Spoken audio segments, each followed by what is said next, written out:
For more episode subscribes के novels Hindi channel. मेनू दिखाओ। उपन्यास ऑनलाइन पूरा पढ़ें। उपन्यास बिन उपन्यास जब से मैंने अपना क्षेत्र दान करना शुरू किया, मैं युगों युगों में महान सम्राट बन गया। अध्याय 101.1। गुणप्रिय पाठकों, अधिक अध्यायों के अनुवाद में हमारी टीम की सहायता के लिए यहाँ दान करें। URL। जब से मैंने अपना क्षेत्र दान करना शुरू किया, मैं युगों युगों में महान सम्राट बन गया। C 101.1। Ads by pub Future. अध्याय 101.1। लिन बेइफान के नेतृत्व में ईश्वर के हाथों से सैकड़ों मील दूर पेंग साम्राज्य में भयंकर भूकंप आया। आकाश टूट गया, पृथ्वी फट गई, चट्टानें लुढ़क गईं और संसार हिंसक रूप से हिल गया। अचानक भूकंप क्यों आता है? पृथ्वी ड्रैगन पलट रहा है। जल्दी से छिपने के लिए एक सुरक्षित जगह खोजें। घर से बाहर निकल जाओ, अंदर सुरक्षित नहीं है। आम लोग ठीक हैं, भूकंप के झटके बहुत तेज नहीं हैं और जब वे अपने घरों से बाहर निकलते हैं तो मूलतः सुरक्षित रहते हैं। हालांकि राजधानी शहर की ओर बढ़ रही महान यू सेना को भूकंप से विशेष स्वागत मिला। वे या तो धरती की बड़ी दरारों में गिर गए या ढहती चट्टानों और पत्थरों में समा गए। भूकंप आया है, पहाड़ टूट रहा है। आह, मेरा पैर एक चट्टान के नीचे फंस गया है। मैं एक गड्ढे में गिर गया हूँ। क्या कोई मुझे खींच सकता है? जल्दी से मुझे बाहर निकाल सकता है? जल्दी करो, मुझे बचाओ, मुझे बचाओ। घाटी मदद के लिए हताश चीखों से भरी हुई थी। हालांकि हर कोई खुद को बचाने के लिए संघर्ष कर रहा था। वे कैसे मदद कर सकते थे? आधे घंटे से भी कम समय में लाखों सैनिक धरती में दफन हो गए। राजधानी शहर के शाही महल के अंदर एक महान यू सैनिक तेजी से घुस आया। जनरल झाओ, कुछ भयानक घटित हुआ है। क्या बात है कि तुम इतने घबरा गए हो? जनरल झाओ बहुत शांत थे। उस समय वह पेंग साम्राज्य के सम्राट को धमकाने में व्यस्त था, जिसका चेहरा थप्पड़ों से सूज गया था। जनरल झाओ, अभी अभी एक बहुत बड़ा भूकंप आया था और हमारे सैनिक तुशान पर्वतों के पास से गुजर रहे थे। जमीन फट गई और पहाड़ ढह गए और हमारी पूरी 400,000 की सेना दब गई। जनरल झाओ सदमे से पीला पड़ गया। क्या ऐसा कैसे हो सकता है? जनरल, अगर मैंने आपको धोखा देने की हिम्मत की तो मैं सैन्य कानून द्वारा दंडित होने के लिए तैयार हूं, सैनिक ने ऊंची आवाज में कहा। जनरल झाओ का चेहरा बेहद बदसूरत हो गया। अगर 400,000 की सेना सचमुच दफन हो गई होती तो वह अब जनरल के तौर पर सेवा करने के लायक नहीं रह जाता। चलो चलें। एक बार में 3 कदम उठाते हुए वह जल्दी से शाही महल से बाहर चला गया। Ads by pub future. पेंग साम्राज्य का सम्राट, जो जमीन पर लेटा हुआ था, खड़ा हुआ, मुंह में खून थूका और पागलों की तरह हंसने लगा। धरती का ड्रैगन पलट गया। 400,000 सैनिक दफन हो गए। यही स्वर्ग की इच्छा है। स्वर्ग ने तुम्हारे विनाश का फैसला किया है। तुम इसके लायक हो। जनरल झाओ बिजली की गति से भागा और मात्र 1 घंटे में वह मिट्टी और पत्थर के पहाड़ पर पहुंच गया। उस ढह चुके क्षेत्र को देखते हुए, जिसमें ग्रेट यू के अनगिनत सैनिक दफन थे, वह लगभग बेहोश हो गया। वह विजयोल्लास के साथ आगे बढ़ रहा था। पेंग साम्राज्य पर विजय प्राप्त करने ही वाला था। तभी पृथ्वी के ड्रैगन ने उसकी सेना को नष्ट कर दिया और उसके साथ ही उसकी आशाओं को भी। ये 400,000 पुरुषों की सेना थी। यद्यपि वे महान युग 10 लाख से अधिक सैनिकों वाला एक महान राज्य है, फिर भी 400,000 की सेना तैयार करना आसान नहीं है। इसके अलावा ये सभी विशिष्ट बल हैं। महामहिम ने उनसे बड़ी उम्मीदें लगा रखी हैं। अब सब कुछ खत्म हो गया है। हम वापस आकर महाराज को ये बात कैसे समझा सकते हैं? जनरल झाओ क्रोध से भरकर अपने आसपास खड़े लोगों पर चिल्लाया, तुम लोग यहाँ क्यों खड़े हो? जल्दी करो और उन्हें बचाओ। लेकिन वे, बहुत हो गई बातें, अब जितना हो सके बचा लो, जल्दी से। हाँ जनरल। इसके साथ ही उन्होंने मलबे के नीचे दबे महान यू सैनिकों को बचाने का काम शुरू कर दिया। पेंग साम्राज्य के शाही महल में पेंग साम्राज्य के सम्राट ने अपनी हंसी का दौर खत्म करने के बाद आखिरकार शांत हो गए। उनके दिमाग में एक विचार आया, शायद मुझे भागने का यह मौका हाथ से नहीं जाने देना चाहिए। अगर मैं अभी नहीं भागा तो शायद मुझे फिर कभी मौका न मिले। लेकिन फिर खिड़की से बाहर गेट की रखवाली कर रहे महान यू विशेषज्ञों को देखकर वह निराशा में डूब गया। उनके वहां होने के कारण उसके लिए भागने का कोई रास्ता नहीं था। क्या मैं सचमुच यहीं मरने का इंतजार करूंगा? रुको, उनमें कुछ तो गड़बड़ है। पेंग साम्राज्य के सम्राट ने यह देखकर कि ग्रेट यू के विशेषज्ञों ने कोई प्रतिक्रिया नहीं दिखाई, धीरे से बाहर निकलने का रास्ता बनाया। फिर बढ़ते साहस के साथ वह उनके पास गया, उनकी आंखों के सामने झूमता हुआ, लेकिन फिर भी उन्होंने कोई प्रतिक्रिया नहीं दिखाई।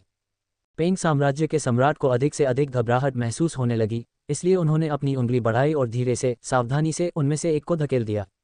जब वह आदमी उसके सामने सीधा नीचे गिरा तो एक जोरदार आवाज सुनाई दी।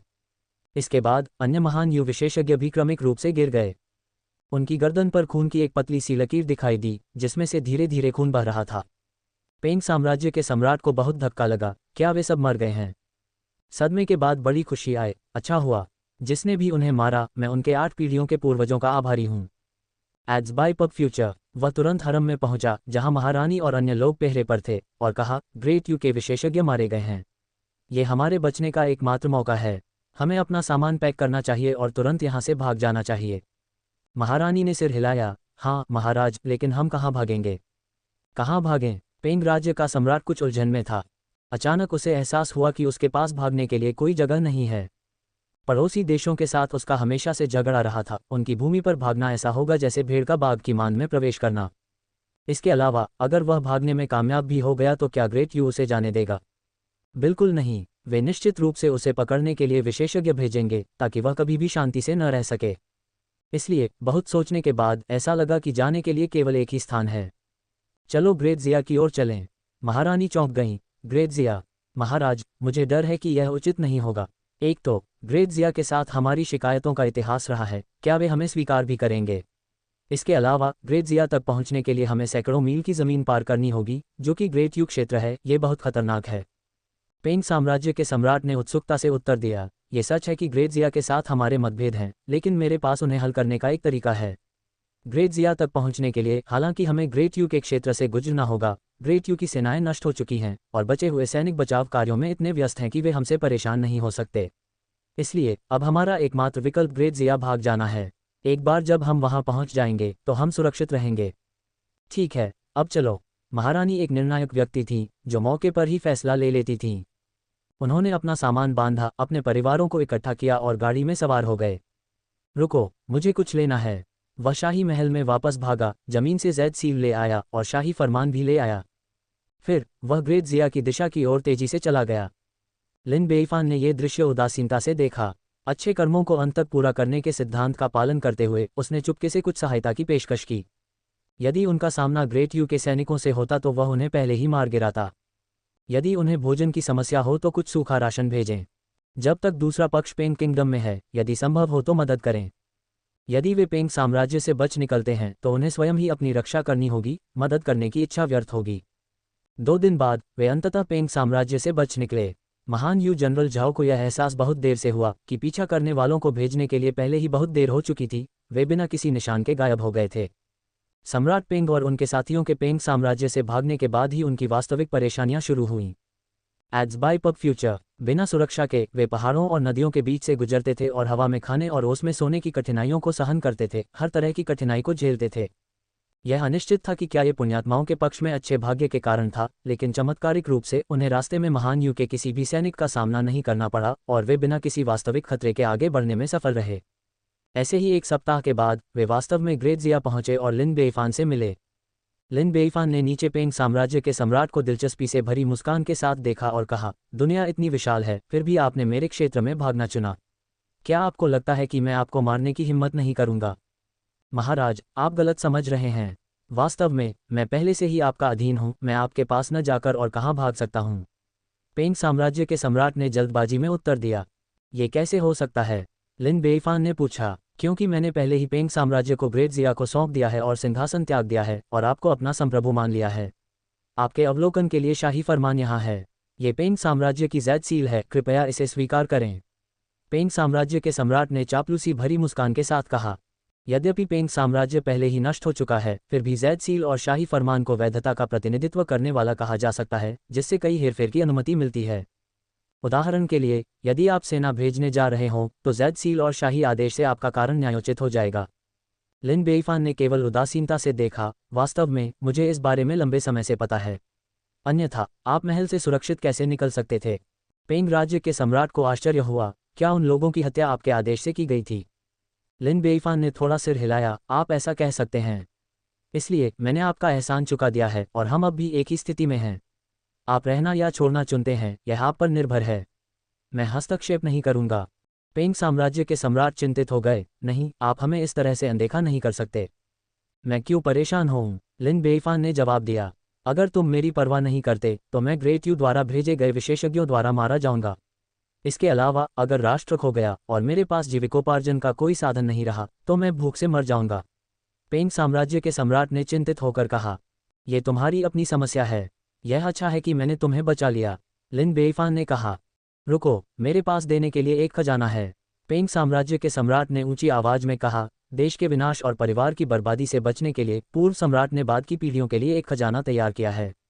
यदि आप मेरी और मेरे परिवार की रक्षा करते हैं तो ये खजाना तुरंत आपको भेंट कर दिया जाएगा। लिन बेईफान की आंखें चमक उठीं। कितना? लगभग 2 मिलियन टेल चांदी। लिन बेईफान की अभिव्यक्ति फीकी पड़ गई। ये थोड़ा सा है, लेकिन कुछ न होने से बेहतर है। अगर यह सच है तो मैं तुम्हें अर्ल की उपाधि दूंगा। अर्लडम बहुत कम है, क्या मुझे ड्यूकडम प्रदान किया जा सकता है? पेंग साम्राज्य के सम्राट ने असंतुष्ट होकर कहा। देखो, मो साम्राज्य, शांग साम्राज्य और आन साम्राज्य के सम्राटों को यहाँ आने पर ड्यूकडम प्राप्त हुआ था। मैं उनसे भी बदतर नहीं हो सकता, है न? ऐसा इसलिए क्योंकि उन्होंने जो पेशकश की थी वह खिताब के लायक थी। आपने केवल 2 मिलियन टेल चांदी दी है। एक खिताब प्राप्त करना पहले से ही काफी उदारता है। कृतघ्न मत बनो, लिन बेईफान ने कहा, कुछ हद तक चिढ़कर। क्या उन्होंने सोचा था कि उपाधियां इतनी सहजता से बांटी जाती हैं? यदि ऐसा होता तो देश निश्चित रूप से अराजकता की ओर अग्रसर हो जाता। दरअसल उस खजाने वाली जगह में उल्कापिंड लोहे का एक टुकड़ा छिपा है जिसका वजन 5000 जिन है, अविनाशी। यह इतना कठोर और भारी है कि कोई भी लौ इसे पिघला नहीं सकती, जिससे इससे हथियार बनाना असंभव हो जाता है, जिससे ये कबाड़ लोहे में बदल जाता है। हालांकि अगर आप इसे पिघलाने का कोई तरीका खोज लेते हैं तो आप निश्चित रूप से एक अद्वितीय दिव्य हथियार बना सकते हैं और इसका मूल्य बहुत अधिक होगा। पेंग साम्राज्य के सम्राट ने कहा। लिन बेईफान हंसा, तुमने पहले क्यों नहीं कहा? अगर यह सच है तो मैं तुम्हें ड्यूकडम दूंगा। हम वर्तमान में भर्ती कर रहे हैं। CNKRJP अनुवादकों मितलस का स्वागत है। Discord server URL ads by pub Future. संपर्क टॉस साइट मैप दान करें मेनू दिखाओ। उपन्यास ऑनलाइन पूरा पढ़ें। उपन्यास बिन। उपन्यास जब से मैंने अपना क्षेत्र दान करना शुरू किया मैं युगों युगों में महान सम्राट बन गया। अध्याय 101.2। गुना प्रिय पाठकों, अधिक अध्यायों के अनुवाद में हमारी टीम की सहायता के लिए यहाँ दान करें। URL। जब से मैंने अपना क्षेत्र दान करना शुरू किया मैं युगों युगों में महान सम्राट बन गया। C101.2। Fast active. अब घुटने के दर्द से पीड़ित लोगों को ये पढ़ना चाहिए। 590 गुना। पब फ्यूचर द्वारा विज्ञापन। अध्याय 101.2। इसके बाद लिन बेईफान ने पेंग किंगडम के खजाने का स्थान यूनुच लियू को बताया और उसे इसे पुनः प्राप्त करने का निर्देश दिया। स्वर्ग से परे बाह्य अंतरिक्ष से आए उल्कापिंड के कारण, जिसका वजन 5000 जिन है, उसे ले जाना एक इनेट के लिए भी बहुत कठिन होगा। इसलिए लिन बेईफान ने खाली हाथ मास्टर और वाइन तलवार अमर को इसे पुनः प्राप्त करने के लिए एक साथ जाने के लिए कहा। एक सप्ताह बाद वे वापस आ गए। लिन बेईफान ने अपने सामने पड़े पत्थर को देखा जो बिल्कुल काला और भद्दा था, जिसने नीचे की मंजिल को कुचल दिया था, और कहा, यह आकाश से परे से आया उल्कापिंड है। ये वास्तव में बोझिल और बहुत कठोर लग रहा है।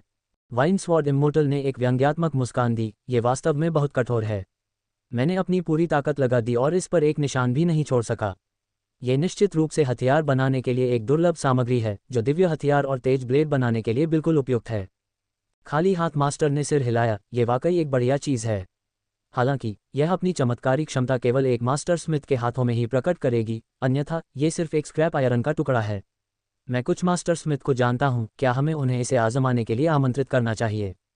लिन बेईफान ने सिर हिलाया। ठीक है, मैं यह मामला तुम्हारे ऊपर छोड़ता हूं। फिर लिन बेईफान ने एक आदेश जारी किया। पेंग साम्राज्य के सम्राट को खजाने भेंट करके सराहनीय योगदान देने के कारण ड्यूक के सभी विशेषाधिकारों और उपचारों के साथ पेंग के ड्यूक की उपाधि प्रदान की जाती है।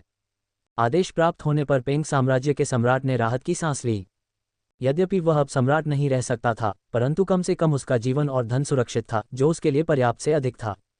वह यहाँ इसलिए आया था क्योंकि उसे पता था कि पिछले 3 सम्राट सभी अच्छी तरह से रह रहे थे। भले ही अब उनके पास सत्ता नहीं थी, फिर भी उनके पास रुतबा और खर्च करने के लिए पैसा था, जिससे वे शांति से अपने बुढ़ापे का आनंद ले सकते थे। एक पतित राष्ट्र के सम्राट के लिए यह अंत बहुत बुरा नहीं था। महारानी ने पुकारा, महाराज। पब फ्यूचर द्वारा विज्ञापन। पेंग राज्य के सम्राट ने हाथ हिलाकर कहा, अब मुझे महाराज मत कहो। मैं अब सम्राट नहीं रहा, बस मुझे मास्टर कहो। अब से हम सब यहाँ शांति से रहेंगे और कम प्रोफाइल रखेंगे, समझे? सभी ने समझकर सिर हिलाया। हाँ गुरुजी। इसके बाद सभी लोग सफाई और सामान रखने में व्यस्त हो गए। किसी ने तो सौभाग्य लाने की उम्मीद में पटाखों की एक माला भी खरीद ली। पेंग राज्य के सम्राट ने सभी को भागदौड़ करते देखा और वह आहें भरने से खुद को रोक नहीं सके। ऐसा लग रहा था मानो हर कोई अपनी स्थिति से समझौता कर चुका था और एक नया जीवन अपनाने के लिए तैयार था, लेकिन जब उसकी बारी आई तो वह अभी भी उसे छोड़ नहीं पाया और उसके दिल में एक दुख की पीड़ा महसूस हुई। आखिरकार वह एक समय बहुत महान सम्राट था। अब वह एक ड्यूक बन गया है जिसके पास उपाधि तो है लेकिन कोई शक्ति नहीं है, गिरावट बहुत अधिक है। वह उन 3 अन्य राजाओं के बारे में सोचने से खुद को नहीं रोक पाता जिन्होंने अपने देश खो दिए। उन्होंने इसका सामना कैसे किया? क्या ऐसी कोई बात है जिसके प्रति उसे अपने दैनिक जीवन में सतर्क रहना चाहिए?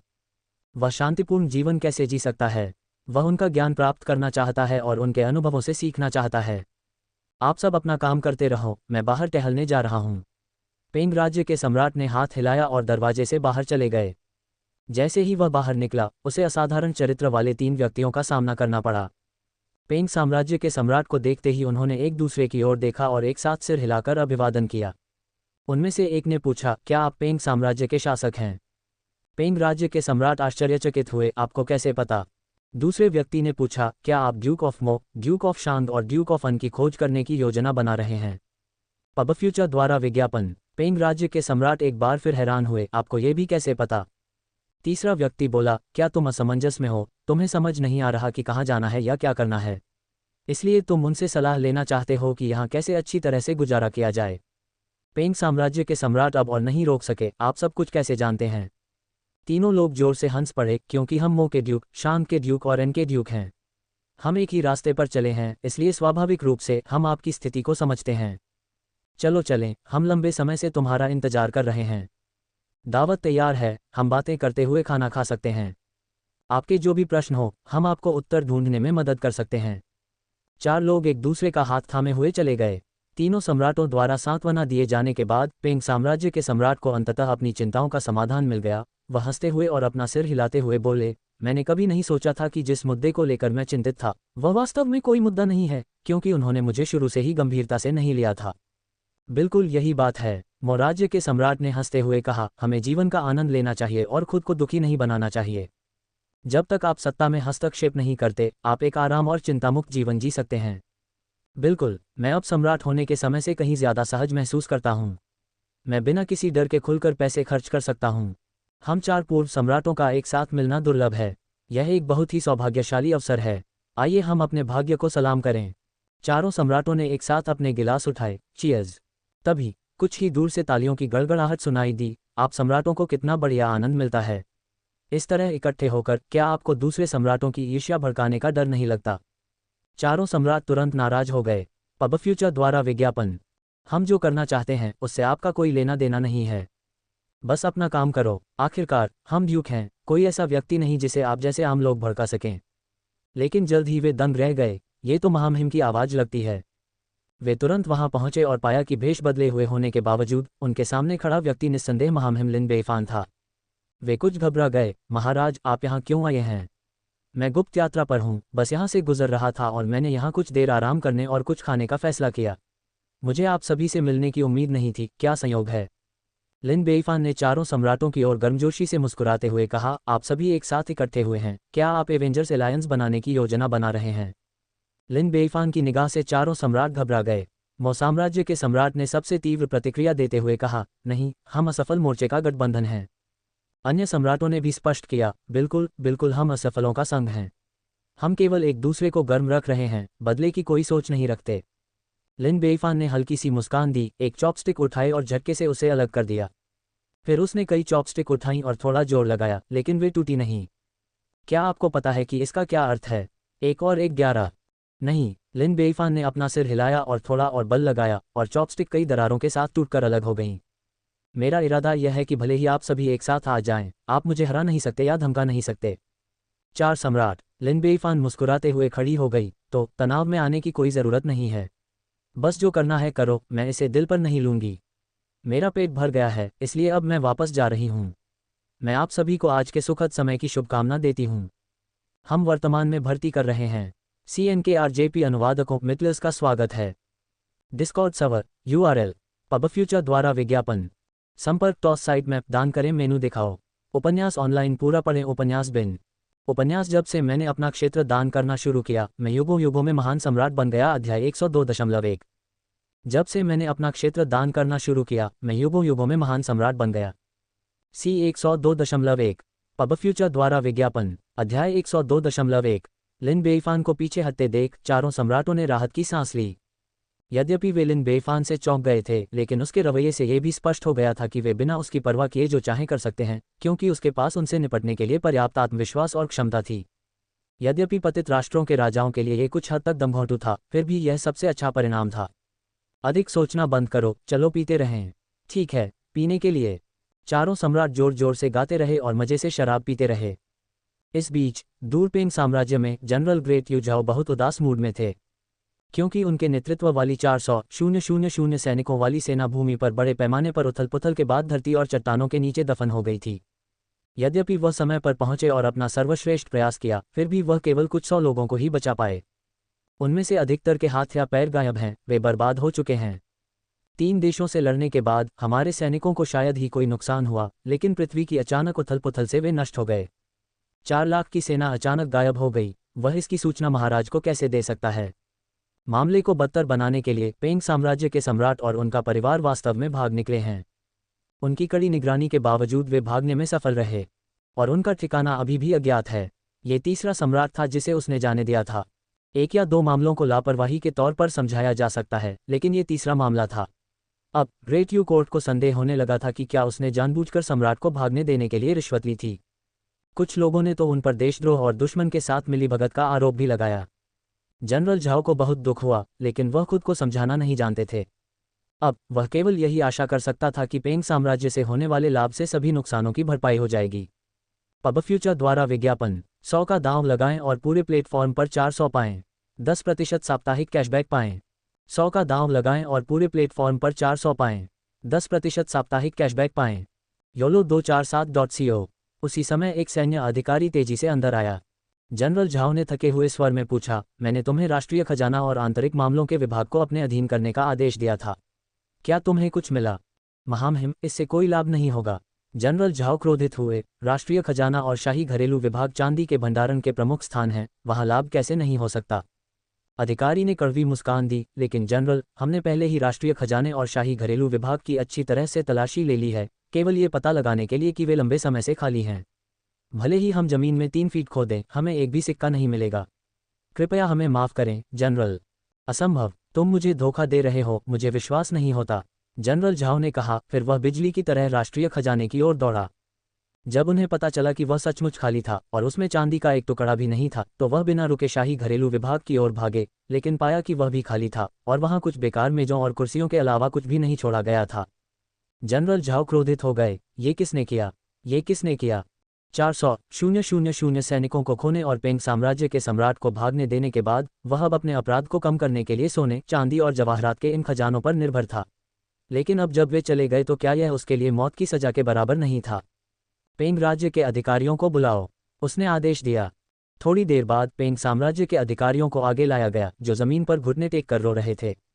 जनरल, हमारी जान बख्श दो। जनरल, हम निर्दोष हैं, कृपया हमें कोई रास्ता बताइए। जनरल झाओ ने भावशून्यता से कहा, अभी मैं बहुत बुरे मूड में हूं। मुझे उम्मीद है कि आप सभी सहयोग करेंगे। मैं एक सवाल पूछूंगा और आप जवाब देंगे। अच्छा जवाब दोगे तो तुम्हारी जान बच जाएगी, खराब जवाब दोगे तो सिर कट जाएंगे।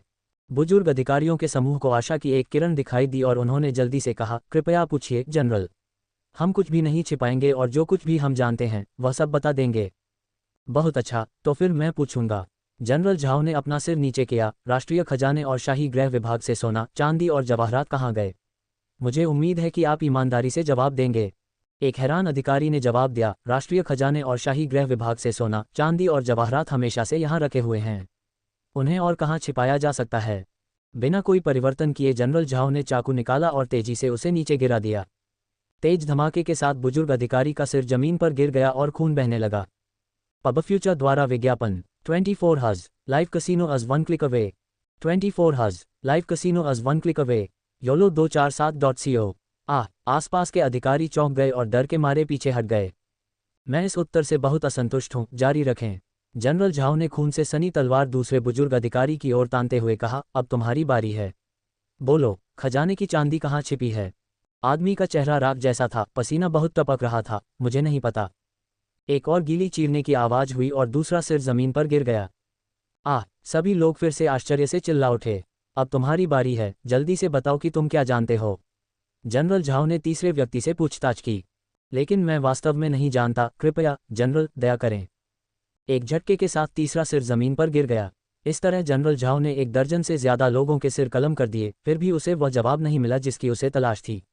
गुस्से में वह चिल्लाया, ठीक है, तुम सब लोग अपनी जान से ज्यादा पैसे को महत्व देते हो। बोलो, तुमने खजाने की चांदी कहाँ छिपाई है?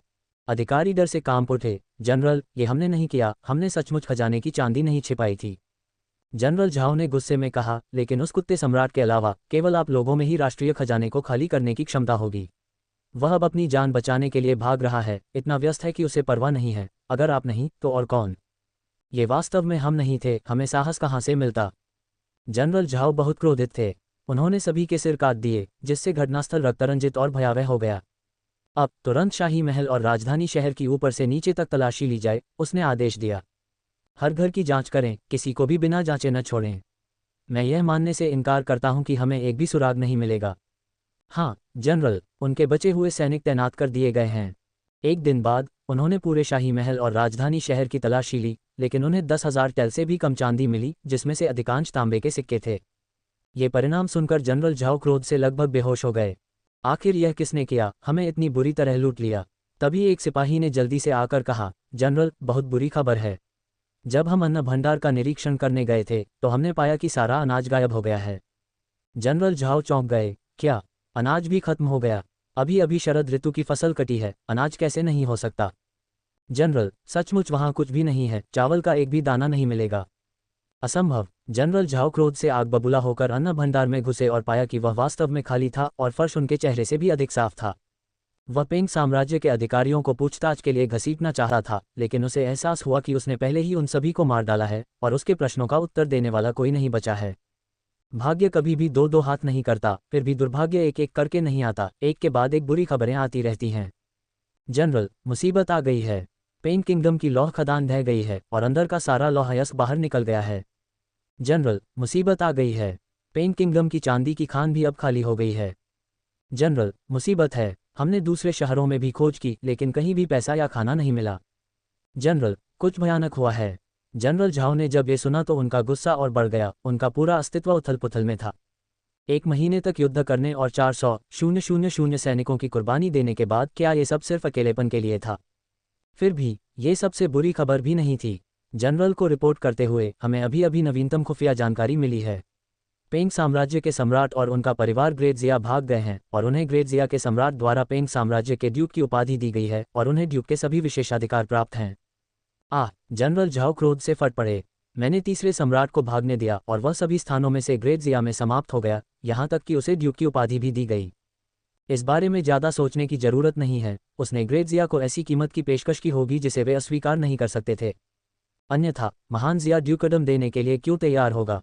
कहने का तात्पर्य यह है कि उसने एक और खजाना खो दिया है, जिससे ग्रेट जिया को बिना किसी प्रयास के लाभ प्राप्त करने का मौका मिल गया है। ये तीसरी बार है। तीसरी बार। मैं आपको बताता हूँ, दूसरों को पैसा कमाते देखना स्वयं पैसा गंवाने से भी अधिक दुखद है। इस क्षण उसे सचमुच हत्या करने की इच्छा हुई। वह बहुत बुरी तरह से अपनी भड़ास निकालना चाहता था। हम वर्तमान में भर्ती कर रहे हैं। CNKRJP अनुवादकों मितलस का स्वागत है। डिस्कॉर्ड सर्वर URL पबफ्यूचर द्वारा विज्ञापन। सिर्फ एक स्पिन से अपना जीवन बदल दें। सिर्फ एक स्पिन से अपना जीवन बदल दें। YOLO247.co। संपर्क टॉस साइट मैप दान करें, मेनू दिखाओ। उपन्यास ऑनलाइन पूरा पढ़ें। उपन्यास बिन। उपन्यास जब से मैंने अपना क्षेत्र दान करना शुरू किया, मैं युगों युगों में महान सम्राट बन गया। अध्याय 102.2। जब से मैंने अपना क्षेत्र दान करना शुरू किया, मैं युगों युगों में महान सम्राट बन गया। C102.2 पबफ्यूचर द्वारा विज्ञापन। अध्याय 102.2। आहा जनरल, कोई आपसे मिलने आया है। जनरल झाओ ने दहाड़ते हुए कहा, मुझे परेशान मत करो, मैं किसी से नहीं मिलूंगा। क्या बात है? जब मैं आऊँगा तब भी जनरल झाओ मुझे नहीं देखेंगे। ऐसा लगता है कि मेरी हैसियत इतनी कम है कि मैं जनरल झाओ की समझदार नज़र को नहीं पकड़ पाऊंगा। हो। एक कुछ हद तक स्ट्रैन आवाज़ तैरती हुई आई, जो कभी दूर कभी पास अलौकिक लग रही थी। जनरल झाओ को लगा कि आवाज़ कुछ जानी पहचानी सी है। सिर घुमाकर वे चौंक गए और उनका चेहरा पीला पड़ गया। हिजड़े हुआंग, तुम यहाँ कैसे आए? जो व्यक्ति आया था वह एक बूढ़ा हिजड़ा था जिसका रंग पीला था और बाल सफ़ेद हो रहे थे। ये व्यक्ति न केवल जन्मजात स्तर का विशेषज्ञ था, बल्कि महामहिम का सबसे भरोसेमंद व्यक्ति भी था। मैं यहाँ क्यों आया हूँ? क्या जनरल झाओ को अब भी समझ नहीं आया? पलक झपकते ही नपुंसक हुआंग ने जनरल झाओ के सामने पहुंचने के लिए 100 से ज्यादा झांक की दूरी पार कर ली थी और एक ऐसी मुस्कान के साथ जो उसकी आंखों तक नहीं पहुंची, उसने कहा, जनरल झाओ, महामहिम ने आपको 3 देशों शांग, एन और पेंग पर हमला करने के लिए सैनिकों का नेतृत्व करने का आदेश दिया था। आपने उन पर विजय प्राप्त की, लेकिन 400,000 सैनिकों की हानि और कुछ भी हासिल किए बिना आपने महामहिम के आप पर भरोसे को निराश किया है। अब महामहिम बहुत क्रोधित हैं और पूरा दरबार आपसे असंतुष्ट है, इसलिए उन्होंने मुझे विशेष रूप से आदेश दिया है कि मैं आकर आपको आपकी सज़ा का सामना करने के लिए वापस ले जाऊं। जनरल झाओ, अपना सामान पैक करें और मेरे साथ वापस आएं।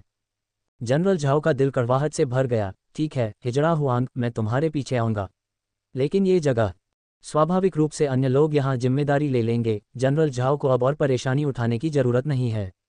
इस प्रकार जनरल झाओ ने इस दुख के स्थान को अलविदा कह दिया और अपने कार्यों के परिणामों का सामना करने के लिए वापस चले गए। जनरल झाओ के पुनर्नियुक्ति के साथ ग्रेट यू की 400,000 मजबूत सेना समाप्त हो गई। अपने रक्षात्मक बलों के बिना लिन बेईफान ने एनलुशान को ग्रेट जिया साम्राज्य की सीमाओं को 200 मील से अधिक आगे बढ़ाने का आदेश दिया, जिससे क्षेत्रीय क्षेत्र का विस्तार लगभग 200,000 वर्ग मील हो गया। इसके बाद उन्होंने लोगों को भूमि को साफ करने और उस पर खेती करने तथा मिट्टी का उपयोग करने का आदेश दिया। इस समय खाली हाथ मास्टर 4 मास्टर लोहारों के साथ लिन बेईफान को सम्मान देने के लिए पहुंचे। नमस्कार महाराज, सम्राट अमर रहें। लिन बेईफान ने मुस्कुराते हुए कहा, मास्टर्स, ऐसी औपचारिकताओं की कोई ज़रूरत नहीं है। मेरी चिंताओं को साझा करने और कठिनाइयों को हल करने के लिए आपकी दूर से यात्रा मुझे बहुत खुशी देती है। चाहे सफल हो या नहीं, मेरे पास आपके लिए एक उदार इनाम होगा। इन शब्दों को सुनकर सभी के दिलों को बड़ी तसल्ली मिली। धन्यवाद महामहिम। फिर लिन बेईफान ने लोगों को बाहरी अंतरिक्ष से उल्कापिंड को आगे ले जाने का आदेश दिया। पबफ्यूचर द्वारा विज्ञापन। ये चट्टान बहुत भारी थी, इसे उठाने के लिए 10 इंपीरियल गार्डों की आवश्यकता पड़ी। जब इसे ज़मीन पर रखा गया तो इसने बहुत बड़ी गड़गड़ाहट की आवाज़ निकाली। यह बाहरी अंतरिक्ष से आया उल्कापिंड है, जिसका वजन 5000 जिन है, अविनाशी। यहाँ तक कि एक इनेट भी इस पर थोड़ा सा भी निशान नहीं छोड़ सकता। क्या आपके पास इसे पिघलाकर दिव्य हथियार बनाने का कोई तरीका है? यदि कोई व्यक्ति यह कार्य पूरा कर लेता है तो मैं उसे अच्छा इनाम दूंगा। 4 महारथी कारीगर तुरंत वहां एकत्रित हो गए और सामग्री की बारीकी से जांच करने लगे, लेकिन अंत में उन सभी ने अपना सिर हिला दिया। सामग्री स्वयं अच्छी गुणवत्ता की है, लेकिन ये बहुत कठोर है, इसे बनाना असंभव है। हाँ, ये सामग्री आसमान से परे से आई है, जिसे पहले से ही आकाशीय आग से गढ़ा गया है। उस आकाशीय आग का तापमान उस तापमान से बहुत अधिक है जिसका उपयोग हम सामान्य हथियार बनाने के लिए करते हैं। इसलिए इसे पिघलाने के लिए हमें और भी अधिक तापमान की आवश्यकता है। मैं मदद करने में असमर्थ हूँ महाराज, कृपया किसी अधिक योग्य व्यक्ति की तलाश करें। लिन बेईफान की निगाहें गहरी हो गईं। मास्टर्स, आप दूर से आए हैं और हालांकि आप मेरी चिंताओं को कम नहीं कर पाए हैं, लेकिन आपने अपना सर्वश्रेष्ठ प्रयास किया है। आप में से प्रत्येक को अपने यात्रा व्यय के लिए 1000 टैल चांदी से पुरस्कृत किया जाएगा। कृपया देरी न करें। धन्यवाद महाराज। चारों महारथी कारीगर विदा हुए। लिन बेईफान ने खाली हाथ मास्टर को घसीटते हुए पूछा, खाली हाथ मास्टर, क्या कोई और है? वास्तव में एक और व्यक्ति है जो ये करने में सक्षम होना चाहिए। खाली हाथ मास्टर ने अपनी निगाह में संकोच किया। अगर आप उसे जानते हैं तो उसे क्यों नहीं बुलाते? लिन बेईफान ने स्पष्ट रूप से नाराज होते हुए कहा। क्योंकि उसे आमंत्रित करना आसान नहीं है। खाली हाथ वाले मास्टर ने व्यंग्यात्मक मुस्कान के साथ कहा। उस व्यक्ति का नाम ओएजी है और वह तलवारें बनाने में सबसे अच्छा है। नदियों और झीलों से बहुत से लोग उसे ढूंढने आते हैं, उम्मीद करते हैं कि वह उन्हें दिव्य हथियार बनाने में मदद कर सकता है। हालांकि ये व्यक्ति बहुत ही अनियमित है। वह बिना सामग्री के जालसाजी नहीं करेगा। अगर भुगतान पर्याप्त नहीं है तो जालसाजी नहीं करेगा। अगर वह आपको नापसंद करता है तो जालसाजी नहीं करेगा। अगर उसका मूड खराब है तो जालसाजी नहीं करेगा, और अगर उसका मूड बहुत अच्छा है तो भी जालसाजी नहीं करेगा। संक्षेप में, उसकी सेवा करना बहुत मुश्किल है। लिन बेईफान हैरान रह गया। इतना सनकी व्यक्ति, क्या उसे मारे जाने का डर नहीं है? खाली हाथ मास्टर ने अपना सिर हिलाया। वह बिल्कुल भी नहीं डरता, क्योंकि उसके पास स्वयं एस्ट्रल क्यूई स्तर की ताकत है, और ऐसे बहुत कम लोग हैं जो उसे हरा सकते हैं। तो यह ऐसा ही है। साहस शक्ति से बढ़ता है। एक और महत्वपूर्ण बिंदु ये भी है। पबफ्यूचर द्वारा विज्ञापन। खाली हाथ वाले मास्टर की आवाज़ धीमी हो गई। मैंने एक बार उसकी निगरानी में से एक कीमती तलवार चुराई थी और उसने 7 दिन और 7 रातों तक मेरा पीछा किया। अगर मैंने उसे तलवार वापस नहीं की होती तो वह अनिश्चित काल तक मेरा पीछा करता रहता। वह बहुत जिद्दी है, इसलिए उससे मदद मांगना वाकई आसान नहीं है। लिन बेईफान अवाक रह गया। इसलिए उनके बीच इतनी दुश्मनी थी। कोई आश्चर्य नहीं कि खाली हाथ मास्टर ने उनकी मदद नहीं मांगी। यह मदद मांगना मुश्किल होने का मामला नहीं था, ये स्पष्ट रूप से मदद मांगने से डरने का मामला था। उस समय लिन बेईफान का दिल हिल गया और उसने पूछा, ये व्यक्ति जिसके बारे में आप बात कर रहे हैं, वह कैसा दिखता है? वह आदमी बहुत लंबा नहीं है, लेकिन वह मांसल और मजबूत है। उसका शरीर ऐसा लगता है जैसे कांसे में ढाला गया हो। उसके बाल बिखरे हुए हैं, उसके कपड़े साधारण हैं, और वह आमतौर पर अपने साथ एक बड़ा लोहे का हथौड़ा रखता है। वह हथौड़ा इतना भयंकर है कि उसका वजन 1000 जिन लगता है, और एक ही झटके में ये पहाड़ों को चकनाचूर कर सकता है और धरती को चीर सकता है। यहाँ तक कि शाही क्यूई के स्वामी भी उसका सामना करने पर सिरदर्द महसूस करते हैं। लिन बेईफान ने पलकें झपकाईं और खाली हाथ मास्टर के कंधे को थपथपाया। क्या अब आप छिपने के लिए कोई जगह ढूंढ लेंगे? मैं क्यों जाऊं? खाली हाथ मास्टर कुछ उलझन में था। आपने जिस व्यक्ति का वर्णन किया है वह यहीं आने वाला है। जैसे ही उसके मुंह से ये शब्द निकले, दूर से एक क्रोधित दहाड़ की आवाज आई। खाली हाथ मास्टर, बाहर आओ और अपनी मौत का सामना करो। खाली हाथ वाले मास्टर का चेहरा बदल गया और वह घबरा गया। तुम सही कह रहे हो, वह व्यक्ति वास्तव में मुझे मारने आ रहा है। मुझे भाग जाना चाहिए, अलविदा। एक झटके के साथ वह शाही महल से बाहर निकल गया। कुछ ही क्षणों बाद एक मैला कुचैला मजबूत आदमी, जैसा कि खाली हाथ मास्टर ने वर्णन किया था, सबके सामने प्रकट हुआ। वह बहुत लंबा नहीं था, लेकिन उसके अंग अविश्वसनीय रूप से मजबूत और मांसल थे, जिसमें एक आदिम जानवर की तरह उभरी हुई मांसपेशियां थीं। उसके हाथ में एक बड़ा लोहे का हथौड़ा था और उसके हर कदम के साथ जमीन कांपती थी, जिससे देखने वालों की रीढ़ की हड्डी में सिहरन पैदा हो जाती थी। उसने भागते हुए खाली हाथ वाले मास्टर को देखा और चिल्लाया, चोर! चाहे तू धरती के छोर तक भाग जाए, मैं तुझे अवश्य पकड़ लूंगा और अपनी तलवार से बलि चढ़ा दूंगा। फिर उसने पीछा जारी रखा, लेकिन जब शाम होने लगी तो खाली हाथ मास्टर वापस नहीं लौटा। फिर भी ओयुएजी वापस आ गया। वह शाही महल के द्वार पर पहुंचा और जोर से बोला, द्वार खोलो। मैं, ओएजी, महान जिया सम्राट से मुलाकात करने का अनुरोध करता हूँ। महामहिम की आज्ञा से ओएजी को अंदर आने के लिए बुलाओ। एक कप चाय पीने में लगने वाले समय के बाद ओएजी लिन बेईफान के सामने खड़ी थी। लिन बेईफान ने पूछा, आप हमसे मिलने आए हैं? कौन सा जरूरी काम आपको यहाँ लाया है? अपनी नाक को सहलाते हुए ओएजी ने बेपरवाही से कहा, कुछ खास नहीं। मैंने सुना है कि छोटा चोर तुम्हारे साथ आ गया है, इसलिए चाहे वह कहीं भी भाग जाए, वह निश्चित रूप से यहाँ लौटेगा। साधु भाग सकता है, लेकिन मंदिर नहीं भागेगा, इसलिए मैं यहाँ उसका इंतजार करूंगा।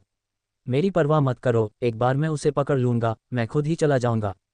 तुम्हारी हिम्मत कैसे हुई? भीड़ गुस्से में चिल्लाए। लिन बेईफान ने भावशून्य होकर कहा, ओएजी, तुम शाही सत्ता के प्रति इतनी अवमानना दिखाते हो और यहाँ तक कि मेरे लोगों को मारना चाहते हो। क्या तुम्हें लगता है कि मैं इसे अनदेखा कर सकता हूँ? अगर तुम चाहो भी तो क्या तुम मुझे नियंत्रित कर सकते हो? ओएजी ने अपनी हथौड़ी घुमाई और अपनी मांसपेशियां दिखाईं। लिन बेईफान ने आदेश दिया, उसे पकड़ो। हाँ महाराज। नपुंसक लियू, बाइजू, वाइनस्वॉर्ड इमोर्टल और अन्य ने अपनी चालें चलीं। हालांकि ओएजी शक्तिशाली था, लेकिन वह एक साथ इतने सारे विशेषज्ञों का सामना नहीं कर सकता था, और आखिरकार उसका स्वर नर्म हो गया। मुझे उम्मीद नहीं थी कि आपके छोटे सम्राट के पास इतने सारे विशेषज्ञ होंगे। मैं लापरवाह था। महान जिया सम्राट, क्या हम एक सौदा कर सकते हैं? बातचीत के लिए कोई जगह नहीं है। या तो समर्पण करो या मर जाओ। लिन बेईफान ने उदासीनता से कहा। ओएजी क्रोधित हो गया, असंभव। फिर मेरी अराजक पवन वज्रपात हथौड़ा तकनीक को देखो।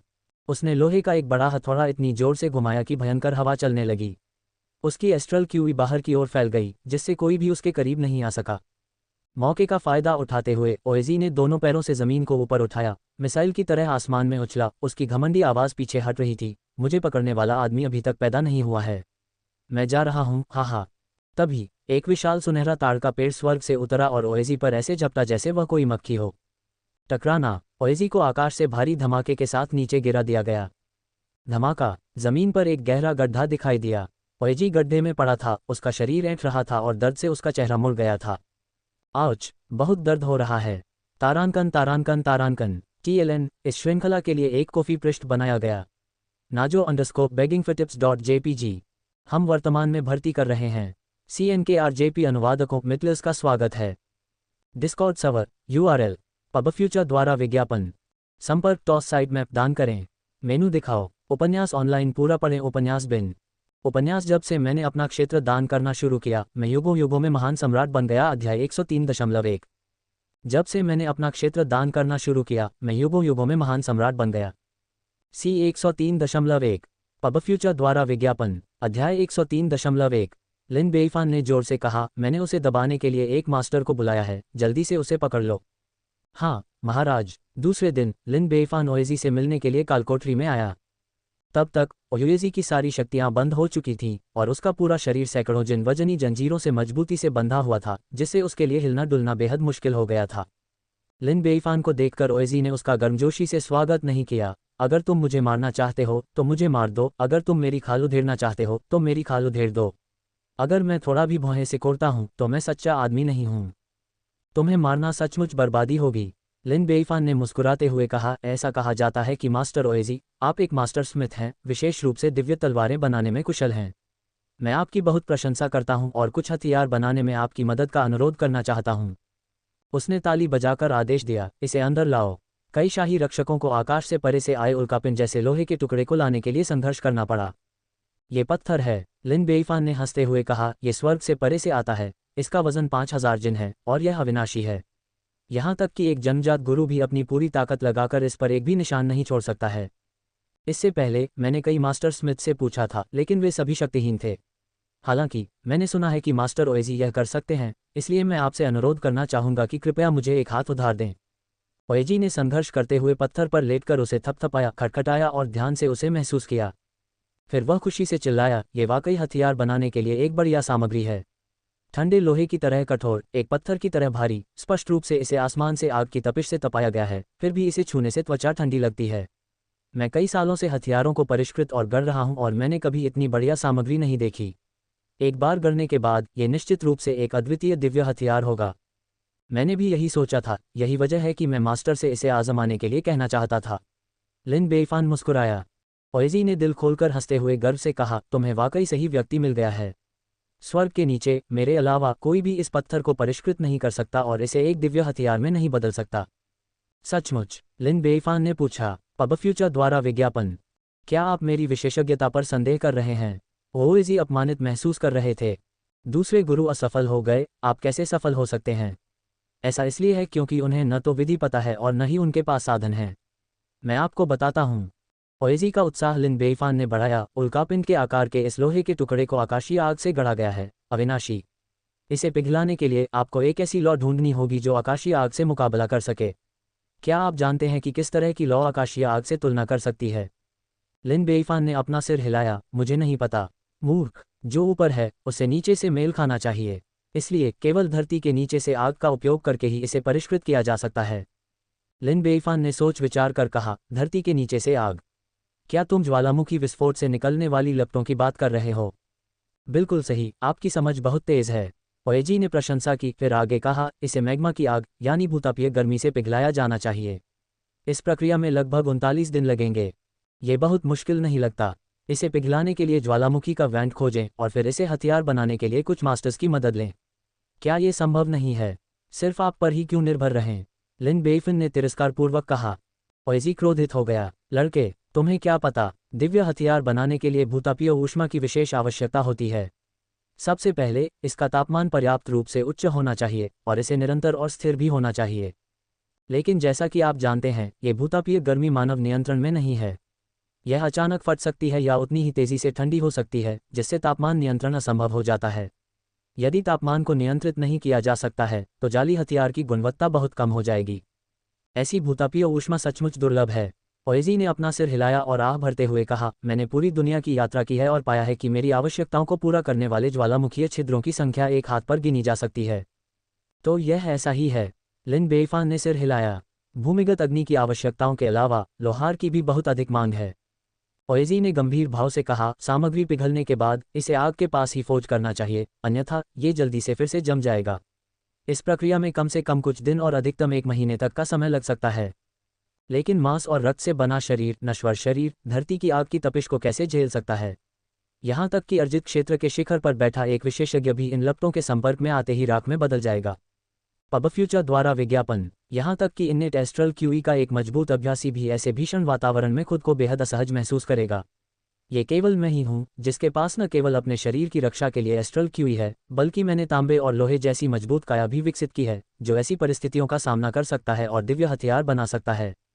बेटा, अब तुम्हें पता चल गया है कि मैं क्या करने में सक्षम हूँ। हाँ।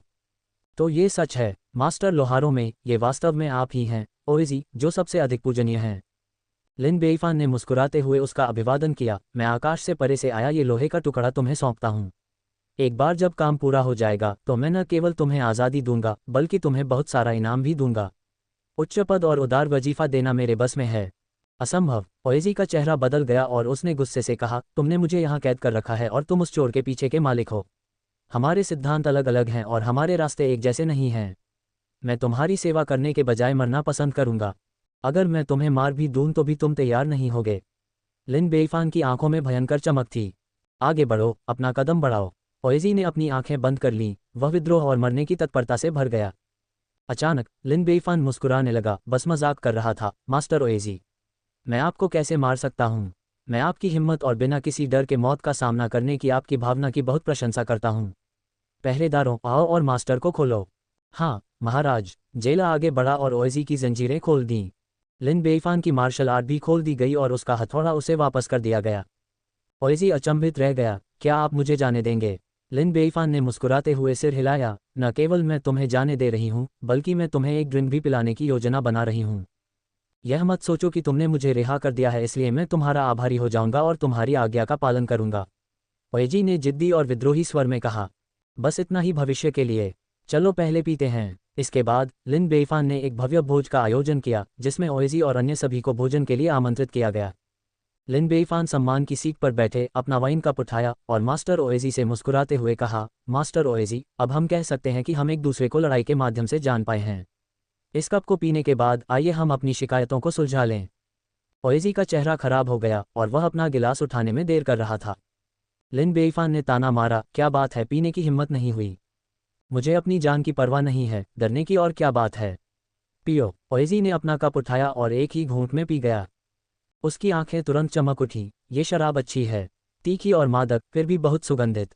एक घूंट और यह पूरे व्यक्ति को स्फूर्ति प्रदान करती है। वाइन स्वॉर्ड इम्मोर्टल ने अपना ड्रिंक पकड़ते हुए मुस्कुराते हुए कहा, यह महामहिम के आदेश से विकसित एक आसुत शराब है। वास्तव में ये सुगंधित है, लेकिन ये गले को जलाती है और व्यक्ति को अधिक आसानी से नशे में डाल देती है। हालांकि मुझे ये 100 फूलों का काढ़ा पसंद है, जिसमें फूलों की ताज़ा सुगंध और गले पर सुखदायक प्रभाव होता है। इसका स्वाद मीठा और सुखद होता है।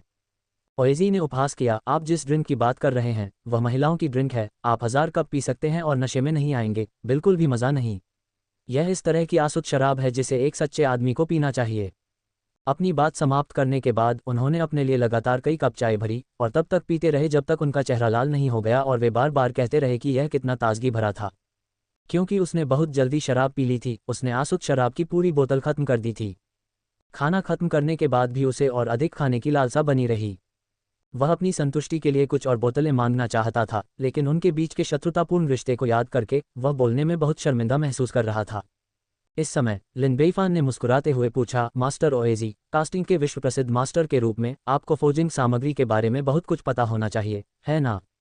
बेशक, आसमान के नीचे ऐसी एक भी जाली सामग्री नहीं है जिसे मैं, ओएजी, पहचान न पाऊं। ओएजी ने गर्व से कहा, यह बहुत बढ़िया है। मेरे पास बहुत सी फोर्जिंग सामग्री है। क्या आप मुझे उन्हें देखने में मदद कर सकते हैं? क्या आपके पास कलाकृतियों को परिष्कृत करने के लिए बहुत सारी सामग्रियां हैं? बहुत सारा, बहुत ज़्यादा, एक पूरा महल भरने के लिए काफ़ी। लिन बेईफान ने हंसते हुए कहा। ओएजी की आंखें चमक उठीं। चलो एक नज़र डालते हैं। आधा कप चाय पीने में जितना समय लगता है, उतने समय बाद वे एक महल में पहुंचते हैं। इस महल का नाम लिन बेईफान ने खजाना मंडप रखा था और इसका उपयोग विशेष रूप से कुछ अधिक कीमती वस्तुओं को संग्रहित करने के लिए किया जाता था। तारांकन तारांकन तारांकन। TLN, क्या चल रहा है? कॉफ़ी ने कुछ घंटे पहले ही बनाया है। ड्रैगन के 105 को 20 मदरफक्जन डॉलर की बहुत उदार टिप के साथ। बहुत बहुत धन्यवाद। 0/15 हम वर्तमान में भर्ती कर रहे हैं। CNKRJP अनुवादकों मितलस का स्वागत है। Discord server URL pub future द्वारा विज्ञापन। संपर्क टॉस साइट मैप दान करें। मेनू दिखाओ। उपन्यास ऑनलाइन पूरा पढ़ें। उपन्यास बिन। उपन्यास जब से मैंने अपना क्षेत्र दान करना शुरू किया, मैं युगों युगों में महान सम्राट बन गया। अध्याय 103.2। जब से मैंने अपना क्षेत्र दान करना शुरू किया, मैं युगों युगों में महान सम्राट बन गया। C 103.2 पब फ्यूचर द्वारा विज्ञापन। अध्याय 103.2। लिन बेईफान ने ओएजी और अन्य लोगों को अलमारियों की एक पंक्ति के पास ले जाकर गर्व से कहा, मास्टर, कृपया देखें। ये मेरे खजाने हैं। आप क्या सोचते हैं? ओएजी जब पत्थर के एक टुकड़े के सामने पहुंचे जो काला और चमकदार दोनों था, तो वे आश्चर्य से चिल्ला उठे। ये काला गोल्डस्टोन है। इसकी सतह स्याही की तरह काली है, गैर परावर्तक है और सोने से भी अधिक कीमती है, इसलिए इसका नाम है। ये सामग्री हत्या के हथियार बनाने के लिए उत्कृष्ट है, जो अत्यंत दुर्लभ हैं, और आपके पास वास्तव में 100 से अधिक जिन हैं। उसने अपना सिर घुमाकर किसी और चीज़ की ओर देखा और एक बार फिर आश्चर्य से बोला, आह, ये सहस्राब्दी ठंडा लोहा है। ये सामग्री आमतौर पर जमी हुई मिट्टी के नीचे 100 झांक गहराई में दबी होती है, जो आम लोगों के लिए अप्राप्य है। अगर इसे हथियार बनाया जाए तो वे भी घातक उपकरण हैं। इसे छूने से त्वचा ठंडी हो जाती है और एक ही तलवार के वार से गला सील हो सकता है। क्या खजाना है? फिर उसने शेल्फ के दूसरे हिस्से की ओर देखा और एक बार फिर आश्चर्य से बोला, क्या ये लाल तांबा हो सकता है? ये पदार्थ मैग्मा में पैदा होता है, लाल रंग का विकिरण करता है और अतुलनीय रूप से गर्म होता है।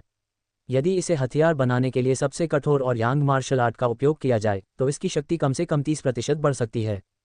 प्रत्येक सामग्री को देखकर ओयुएजी आश्चर्यचकित हो जाता था तथा वह उसकी उत्पत्ति का सटीक पता लगा लेता था। लिन बेइफान ने अंगूठे को ऊपर उठाया, प्रशंसा की, वास्तव में विश्व प्रसिद्ध कास्टिंग मास्टर होने के योग्य इन सभी खजाने को पहचानना प्रभावशाली है। ये खजाने बहुत मुश्किल से मिलते हैं और अनमोल भी। तुमने इन्हें कैसे प्राप्त किया? ओएजी ने पूछा, सोने जैसा दिखने वाला एक पत्थर अपने हाथों में थामे हुए, उसे छोड़ पाने में असमर्थ। लिन बेइफान चुपके से मुस्कुराया। इनमें से ज्यादातर चीजें जमीन के नीचे दबी हुई थीं, जिन्हें ढूंढ पाना आम आदमी के लिए वाकई मुश्किल था। लेकिन क्या एम्पायर सैंडबॉक्स वाले किसी व्यक्ति के लिए ये सिर्फ उतना ही चाहने का मामला नहीं था जितना वह चाहता है? पिछले कुछ महीनों में यहाँ पृथ्वी ड्रैगन की कई उथल पुथल हुई हैं और ये सभी वस्तुएं परिणामी दरारों में पाई गईं। मैंने देखा कि ये सभी असाधारण वस्तुएं थीं, इसलिए मैंने उन्हें एकत्र किया। भाग्यशाली कुत्ता, ओएजी ने ईर्ष्या से कहा, भले ही पृथ्वी ड्रैगन उथल पुथल हो, 1 या 2 खजाने ढूंढना पहले से ही भाग्यशाली होगा, फिर भी आपने बहुत सारे पाए हैं। इसे तो स्वर्ग से आशीर्वाद ही कहा जा सकता है। मास्टर, कृपया दूसरे कमरे में जाकर देखें। क्या और भी कुछ है? ओएजी ने आश्चर्य से कहा। बेशक, वहाँ है। समूह दूसरे कमरे में चला गया। ये कमरा कुछ उदास और डरावना था क्योंकि जैसे ही वे अंदर गए उन्होंने एक विशाल कंकाल को ड्रैगन की तरह कुंडली मारे घूमते देखा। पब फ्यूचर द्वारा विज्ञापन। यह क्या चीज़ है? ये किसी खूंखार जानवर के अवशेष की तरह लग रही है, ओएजी ने आश्चर्य से कहा। दरअसल ये एक विशालकाय अजगर के अवशेष हैं, लिन बेइफान ने मुस्कुराते हुए कहा। ये लगभग 40 मीटर लंबा है और इसका सिर लालटेन जितना बड़ा है। जीवन में इसमें एस्ट्रल क्यूई की चरम शक्ति थी। इसका शरीर तांबे और लोहे की तरह सख्त था और यह जहरीली गैस भी उगल सकता था, जिससे ये बेहद क्रूर हो गया था। हालांकि यह अभी भी मेरे आदमियों द्वारा मारा गया था। हमने इसका मांस खाया और इसका खून पिया, लेकिन हमने इसके कंकाल को सुरक्षित रखा है। इसे देखें। क्या आपको लगता है कि इसका इस्तेमाल हथियार बनाने के लिए किया जा सकता है? बेशक, ये संभव है, ओएजी ने उत्साह से कहा। प्राचीन समय में फोजिंग और गलाने की तकनीक के आविष्कार से पहले लोग जानवरों के अवशेषों को हथियार के रूप में इस्तेमाल करते थे, जो बहुत व्यावहारिक थे।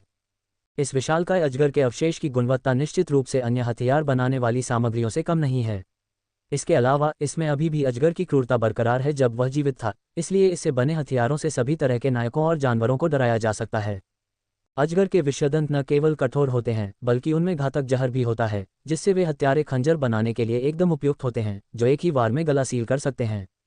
और इस अजगर की खाल, जो कि सख्त और लचीली दोनों है, से कवच बनाया जा सकता है। यहाँ तक कि एक जन्मजात गुरु के लिए भी ऐसी सुरक्षा को भेदना मुश्किल होगा। इसके बाद ओयुएजी पूरी तरह से पागल हो गया। कमरे में पड़े अजगर के अवशेषों को देखकर वह उनमें से प्रत्येक टुकड़े पर मोहित हो गया और उन सबको पाने की इच्छा रखने लगा। वह ये सोचने लगा कि यदि वह इन्हें दिव्य हथियार बना दे तो क्या होगा। यह विचार ही रोमांचकारी था। उस समय लिन बेइफान ने मुस्कुराते हुए अपने हाथ जोड़े और कहा, मास्टर ओएजी को बहुत बहुत धन्यवाद। आपके मार्गदर्शन से अब मुझे पता है कि इन खजानों का उपयोग कैसे करना है। चलो वापस चलते हैं और पीना जारी रखते हैं। क्या हम इतनी जल्दी वापस जा रहे हैं? ओएजी ने अनिच्छा से कहा, हम थोड़ी देर और इधर उधर देखें तो कैसा रहेगा? वे तो बस पत्थर और हड्डियां हैं, वहां देखने के लिए क्या है? चलो वापस चलते हैं और पीते हैं। बस इसी तरह ओएजी को खींच लिया गया। भोज में वापस लौटते हुए लिन बेइफान ने देखा कि ओएजी के सामने रखी आसुत शराब खत्म हो गई थी, इसलिए उसने एक और जार दिया। पता चला कि ओएजी को आसुत शराब पीने का बहुत शौक था, लेकिन अब इसका स्वाद विशेष रूप से बेस्वाद था। उसका दिमाग उन पत्थरों और हड्डियों से भरा हुआ था। उसी समय एक सिपाही तेजी से दौड़ता हुआ आया। पब फ्यूचर द्वारा विज्ञापन। रिपोर्ट, जरूरी खबर। लिन बेइफान का चेहरा गंभीर था और उसने पूछा, क्या हुआ है? महाराज को सूचित करना चाहूंगा कि राजधानी शहर से लगभग 50 ली दक्षिण में लेन पर्वत अचानक ढह गया है और उसमें से खौलता हुआ लावा निकल रहा है। लिन बेइफान सदमे से पीला पड़ गया। ऐसी बात हुई है, हमें खुद जाकर देखना चाहिए। ऐसा कहकर लिन बेइफान एक गाड़ी में सवार हो गया और तेजी से उस स्थान की ओर चल पड़ा। लावा के बारे में सुनकर ओएजी भी उनके पीछे पीछे चला गया। भोर होते होते समूह अंततः लेन पर्वत पर पहुंच गया। लिन बेइफान ने पहाड़ को बिना किसी बदलाव के देखा और गुस्से से भर गया। क्या यह नहीं कहा गया था कि लेन पर्वत ढह गया था? यह मुझे बिल्कुल बरकरार लगता है। और ये लावा कहाँ है जिसके बारे में तुमने बात की थी? अगर तुम स्पष्ट रूप से नहीं बता सकते तो इसे सम्राट को धोखा देने का कार्य माना जाएगा। इस जगह की रखवाली कर रहा सेनापति डर से कांप रहा था। महाराज, कृपया अपना गुस्सा शांत करें।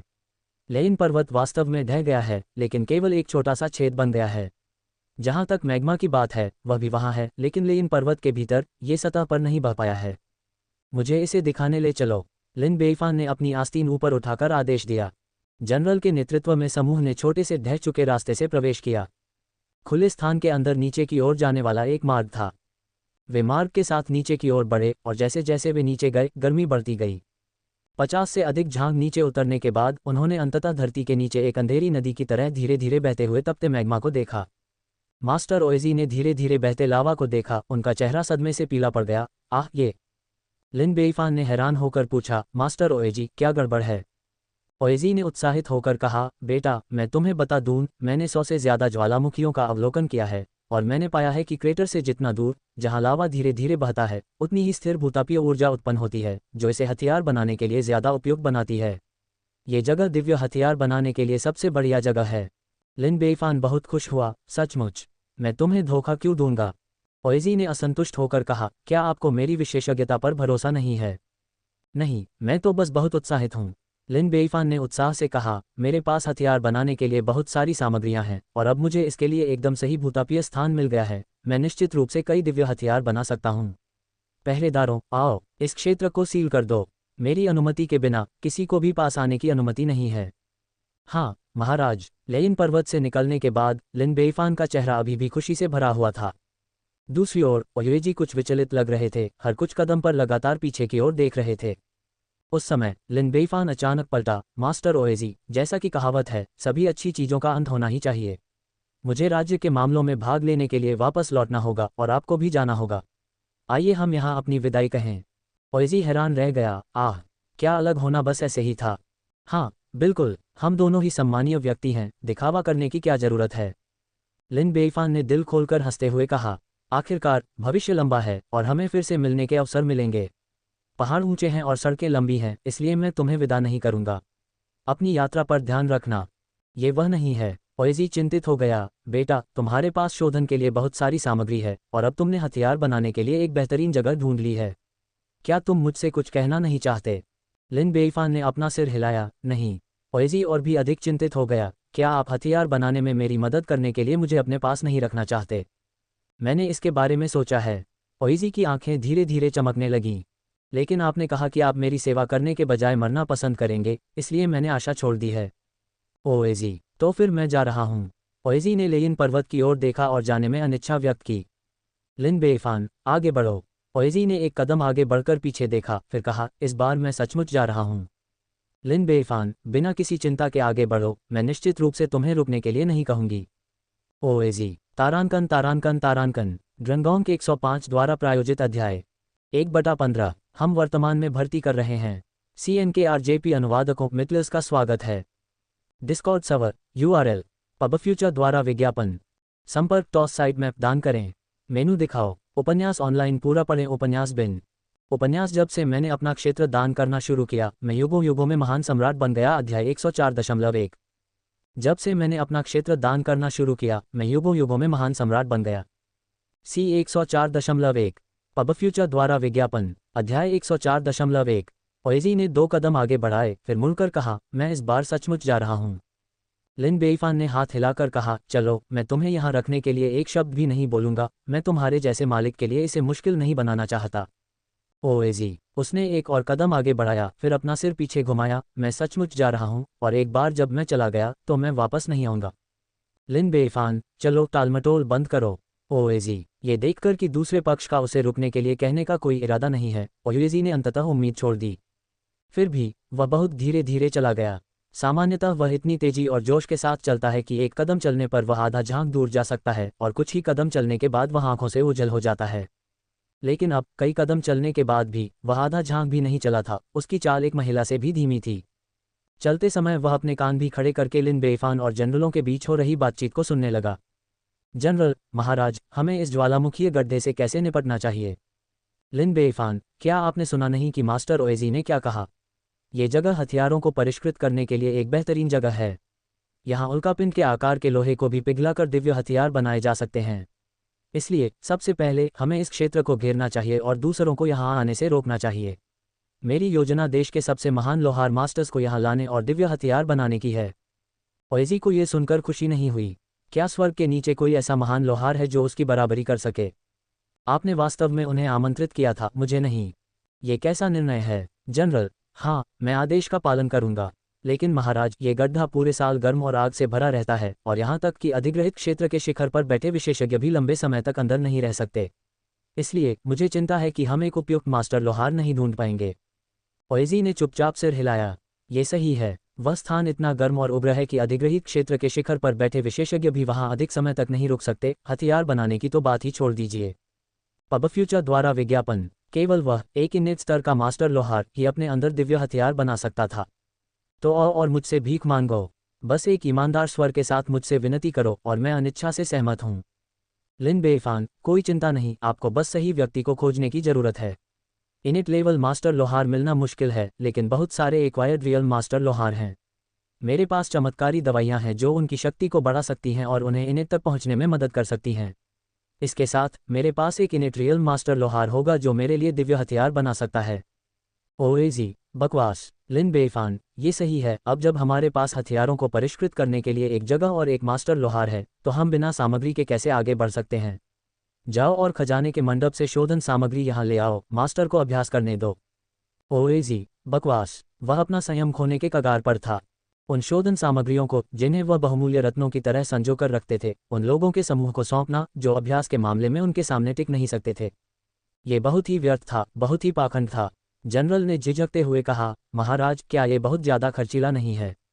ओएजी ने जोर से सिर हिलाया। सवाल तो अच्छा था, तुम ऐसा नहीं कर सकते। लिन बेईफान, क्या बर्बाद करना है? मेरे पास ये चीज़ें बहुत हैं, इससे कोई फर्क नहीं पड़ता कि ये बेकार हैं या नहीं। अगर इन सामग्रियों का इस्तेमाल एक मास्टर लोहार की खेती करने के लिए किया जा सकता है जो ओएजी से कम कुशल नहीं है, तो मुझे लगता है कि यह इसके लायक है। ओएजी, बकवास। लिन बेईफान, इसके अलावा चूंकि वह मेरे लिए काम कर रहा है, इसलिए मैं उसके साथ अन्याय नहीं होने दे सकता। तुरंत किसी को यहाँ एक बड़ा और बढ़िया घर बनाने के लिए ढूंढो, खास तौर पर मालिक के रहने के लिए। ओएजी, लिन बेईफान, इसके अलावा दिन में 3 बार उसके खाने का भी ध्यान रखना होगा। मैं जो भी खाऊंगी वह भी वही खाएगा। ओएजी, लिन बेईफान, मैंने सुना है कि ये लोहार मास्टर सभी मजबूत शराब पीना पसंद करते हैं, इसलिए बढ़िया शराब की कमी नहीं होनी चाहिए।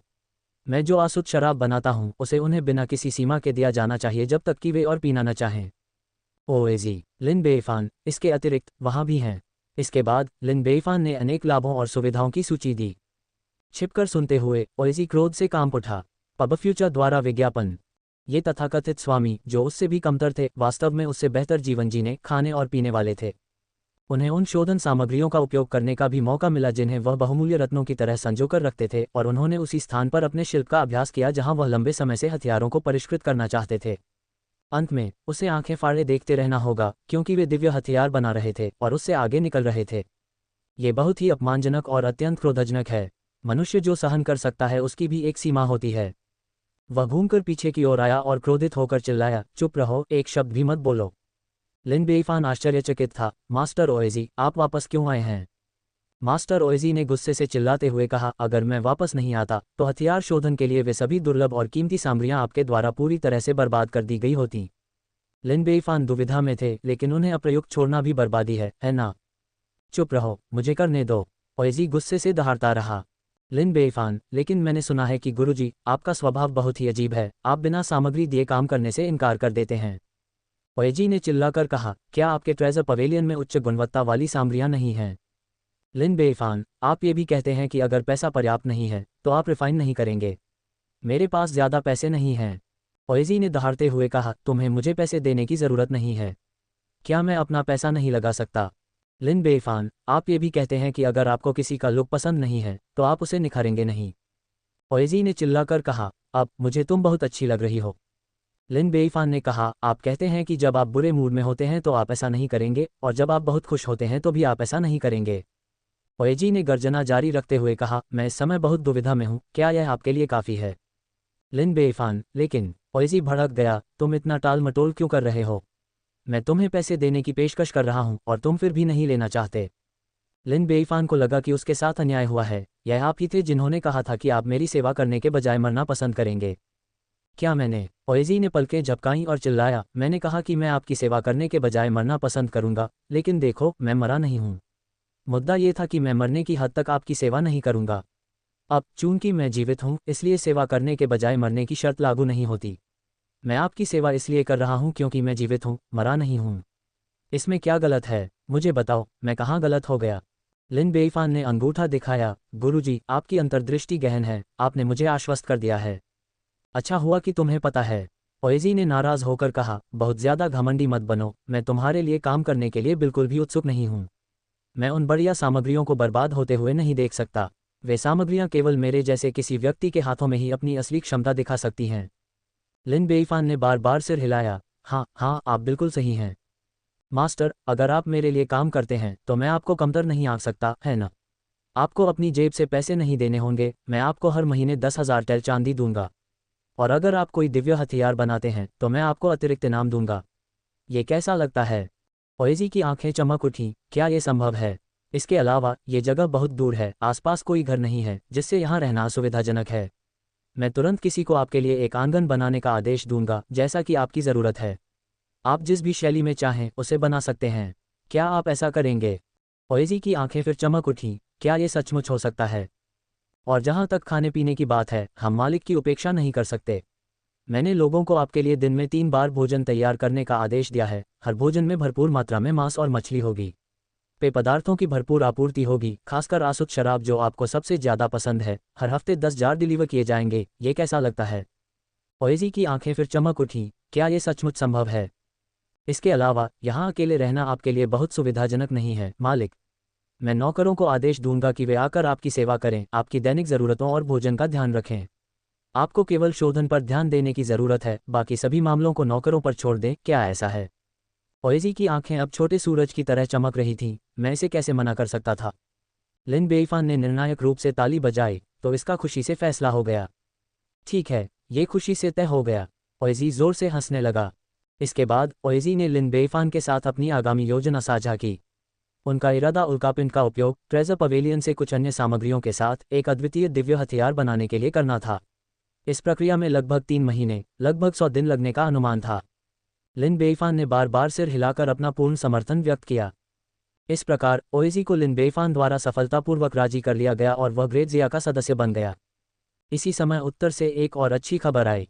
ग्रेट यू के दबाव में उत्तरी जनरल एनलुशान और शी सिमिंग ने अंततः सफलता हासिल की और इनेट मास्टर बन गए। इसके साथ ही ग्रेट जिया के पास अब 11 जन्मजात स्वामी हो गए। तारांकन तारांकन तारांकन ड्रंगोंग के 105 द्वारा प्रायोजित अध्याय 2/15 हम वर्तमान में भर्ती कर रहे हैं। CNKRJP अनुवादकों मितलर्स का स्वागत है। डिस्कॉर्ड सर्वर URL पबफ्यूचर द्वारा विज्ञापन संपर्क टॉस साइट मैप दान करें। मेनू दिखाओ। उपन्यास ऑनलाइन पूरा पढ़ें। उपन्यास बिन उपन्यास जब से मैंने अपना क्षेत्र दान करना शुरू किया, मैं युगों युगों में महान सम्राट बन गया। अध्याय 104.2 जब से मैंने अपना क्षेत्र दान करना शुरू किया, मैं युगों युगों में महान सम्राट बन गया। C 104.2 पबफ्यूचर द्वारा विज्ञापन अध्याय 104.2 डिंग खिलाड़ियों की राष्ट्रीय शक्ति में वृद्धि और इसी ताकत वृद्धि के कारण आपको जियोली के फ्लाइंग डैगर से पुरस्कृत किया जाता है। जियोलिस का उड़ता खंजर कभी भी अपने निशाने से नहीं चूकता। यह एक ऐसा वार है जो परम गति की तलाश करता है, एक ऐसा वार जो पूरे शरीर के सार, ऊर्जा और आत्मा को प्रवाहित करता है, एक दिव्य वार जो हर बार अपने लक्ष्य पर वार करता है। जिसने भी खंजर देखा है उसका अंत हो चुका है। लिन बेईफान ने तेजी से ज्ञान को आत्मसात कर लिया और जियोली के उड़ने वाले खंजर में महारत हासिल कर ली। उन्होंने पाया कि यह क्षमता सचमुच बहुत अधिक शक्तिशाली थी। सार, ऊर्जा और आत्मा को एक ही प्रहार में प्रवाहित करने का मतलब था कि वह जितना अधिक शक्तिशाली होगा उतना ही अधिक शक्तिशाली जियोली का उड़ता खंजर होगा। इसके अलावा ये ताकत या सांस पर नहीं बल्कि इरादे पर केंद्रित था। जब तक वह मन में ठान लेता, वह न केवल खंजरों का बल्कि तलवारों का भी इस तरह से प्रयोग कर सकता था। इस प्रकार उसकी शक्ति नाटकीय रूप से बढ़ गई। अपनी वर्तमान ताकत के साथ अगर मैं सबसे शक्तिशाली जियोलिस फ्लाइंग डैगर को निकालता हूं तो मैं एक ग्रैंड मास्टर को भी घायल कर सकता हूं। लिन बेईफान बहुत खुश हुआ और उसने एक फरमान जारी किया। जनरल एनलुशान और शिसिमिंग ने इनेट बनने के लिए सफलता प्राप्त की है, जो मेरे दिल को बहुत सुकून देता है। प्रत्येक को प्रोत्साहित करने के लिए 10,000 टेल चांदी से पुरस्कृत किया जाएगा। 200,000 सैनिकों को बढ़ाने के उनके प्रस्ताव के बारे में मैंने सहमति व्यक्त की है। हाँ महाराज, काओ काओ को बोलते हुए देखकर जो बोलने में हिचकिचा रहे थे, लिन बेईफान ने पूछा, मंत्री काओ, क्या आप मुझसे कुछ कहना चाहते हैं? महाराज, काओ काओ ने पहले सिर झुकाया। कृपया अपने विनम्र सेवक को किसी भी अपराध के लिए क्षमा करें। तभी आपका सेवक साहपूर्वक बोलने का साहस कर पाता है। लिन बेईफान आश्चर्यचकित था। ठीक है, मैं तुम्हें किसी भी अपराध के लिए माफ करता हूँ। अपनी बात कहो। काओ काओ ने कहा, महामहिम, उत्तरी सेना को अपने सैनिकों की संख्या 200,000 तक बढ़ाने की अनुमति देना उचित नहीं होगा। लिन बेईफान ने पूछा, यह अनुचित क्यों है? पबफ्यूचर द्वारा विज्ञापन। महामहिम, उत्तरी सेना में पहले से ही 300,000 सैनिक हैं। अगर हम 200,000 और भर्ती करते हैं तो ये संख्या 500,000 तक पहुंच जाएगी, जो हमारी महान शिया सेना के आधे से भी ज्यादा है। इससे सैन्य शक्ति का संतुलन पहले ही प्रभावित हो चुका है। यद्यपि जनरल आन लुशान और शी सिमिंग ने महान योगदान दिया है, फिर भी 500,000 की सेना की कमान सभी का समर्थन प्राप्त करने में सफल नहीं हो सकती। इसके अलावा यह विनम्र सेवक देखता है कि जनरल एन लुशान और शी सिमिंग के कुछ अनुचित इरादे और बड़ी महत्वाकांक्षा है। जब उनकी शक्ति महत्वपूर्ण नहीं थी तो वे संतुष्ट रह सकते थे, लेकिन अब जब वे जन्मजात बन गए हैं तो उनकी महत्वाकांक्षा अनिवार्य रूप से बढ़ेगी। 500,000 सैनिकों की कमान संभालते हुए और उच्च अधिकार रखते हुए अंत में मुझे डर है कि वे आपके लिए खतरा पैदा कर सकते हैं। काओ काओ ने लिन बेईफान की ओर देखा और धीमी आवाज में कहा, अपने शासन को धमकी दो। कृपया महामहिम, इस पर 3 बार सोचें। लिन बेईफान ने काओ काओ पर नजर डाली। काओ काओ बनने के लिए वह वाकई योग्य है। उसकी नज़र तेज और निर्दयी है। वह किसी तरह नया है, लेकिन वह उन दोनों की जंगली महत्वाकांक्षाओं को समझने में सक्षम था। लिन बेईफान ने अपना हाथ हिलाया और मुस्कुराते हुए कहा, मंत्री काओ बहुत ज्यादा सोच रहे हैं।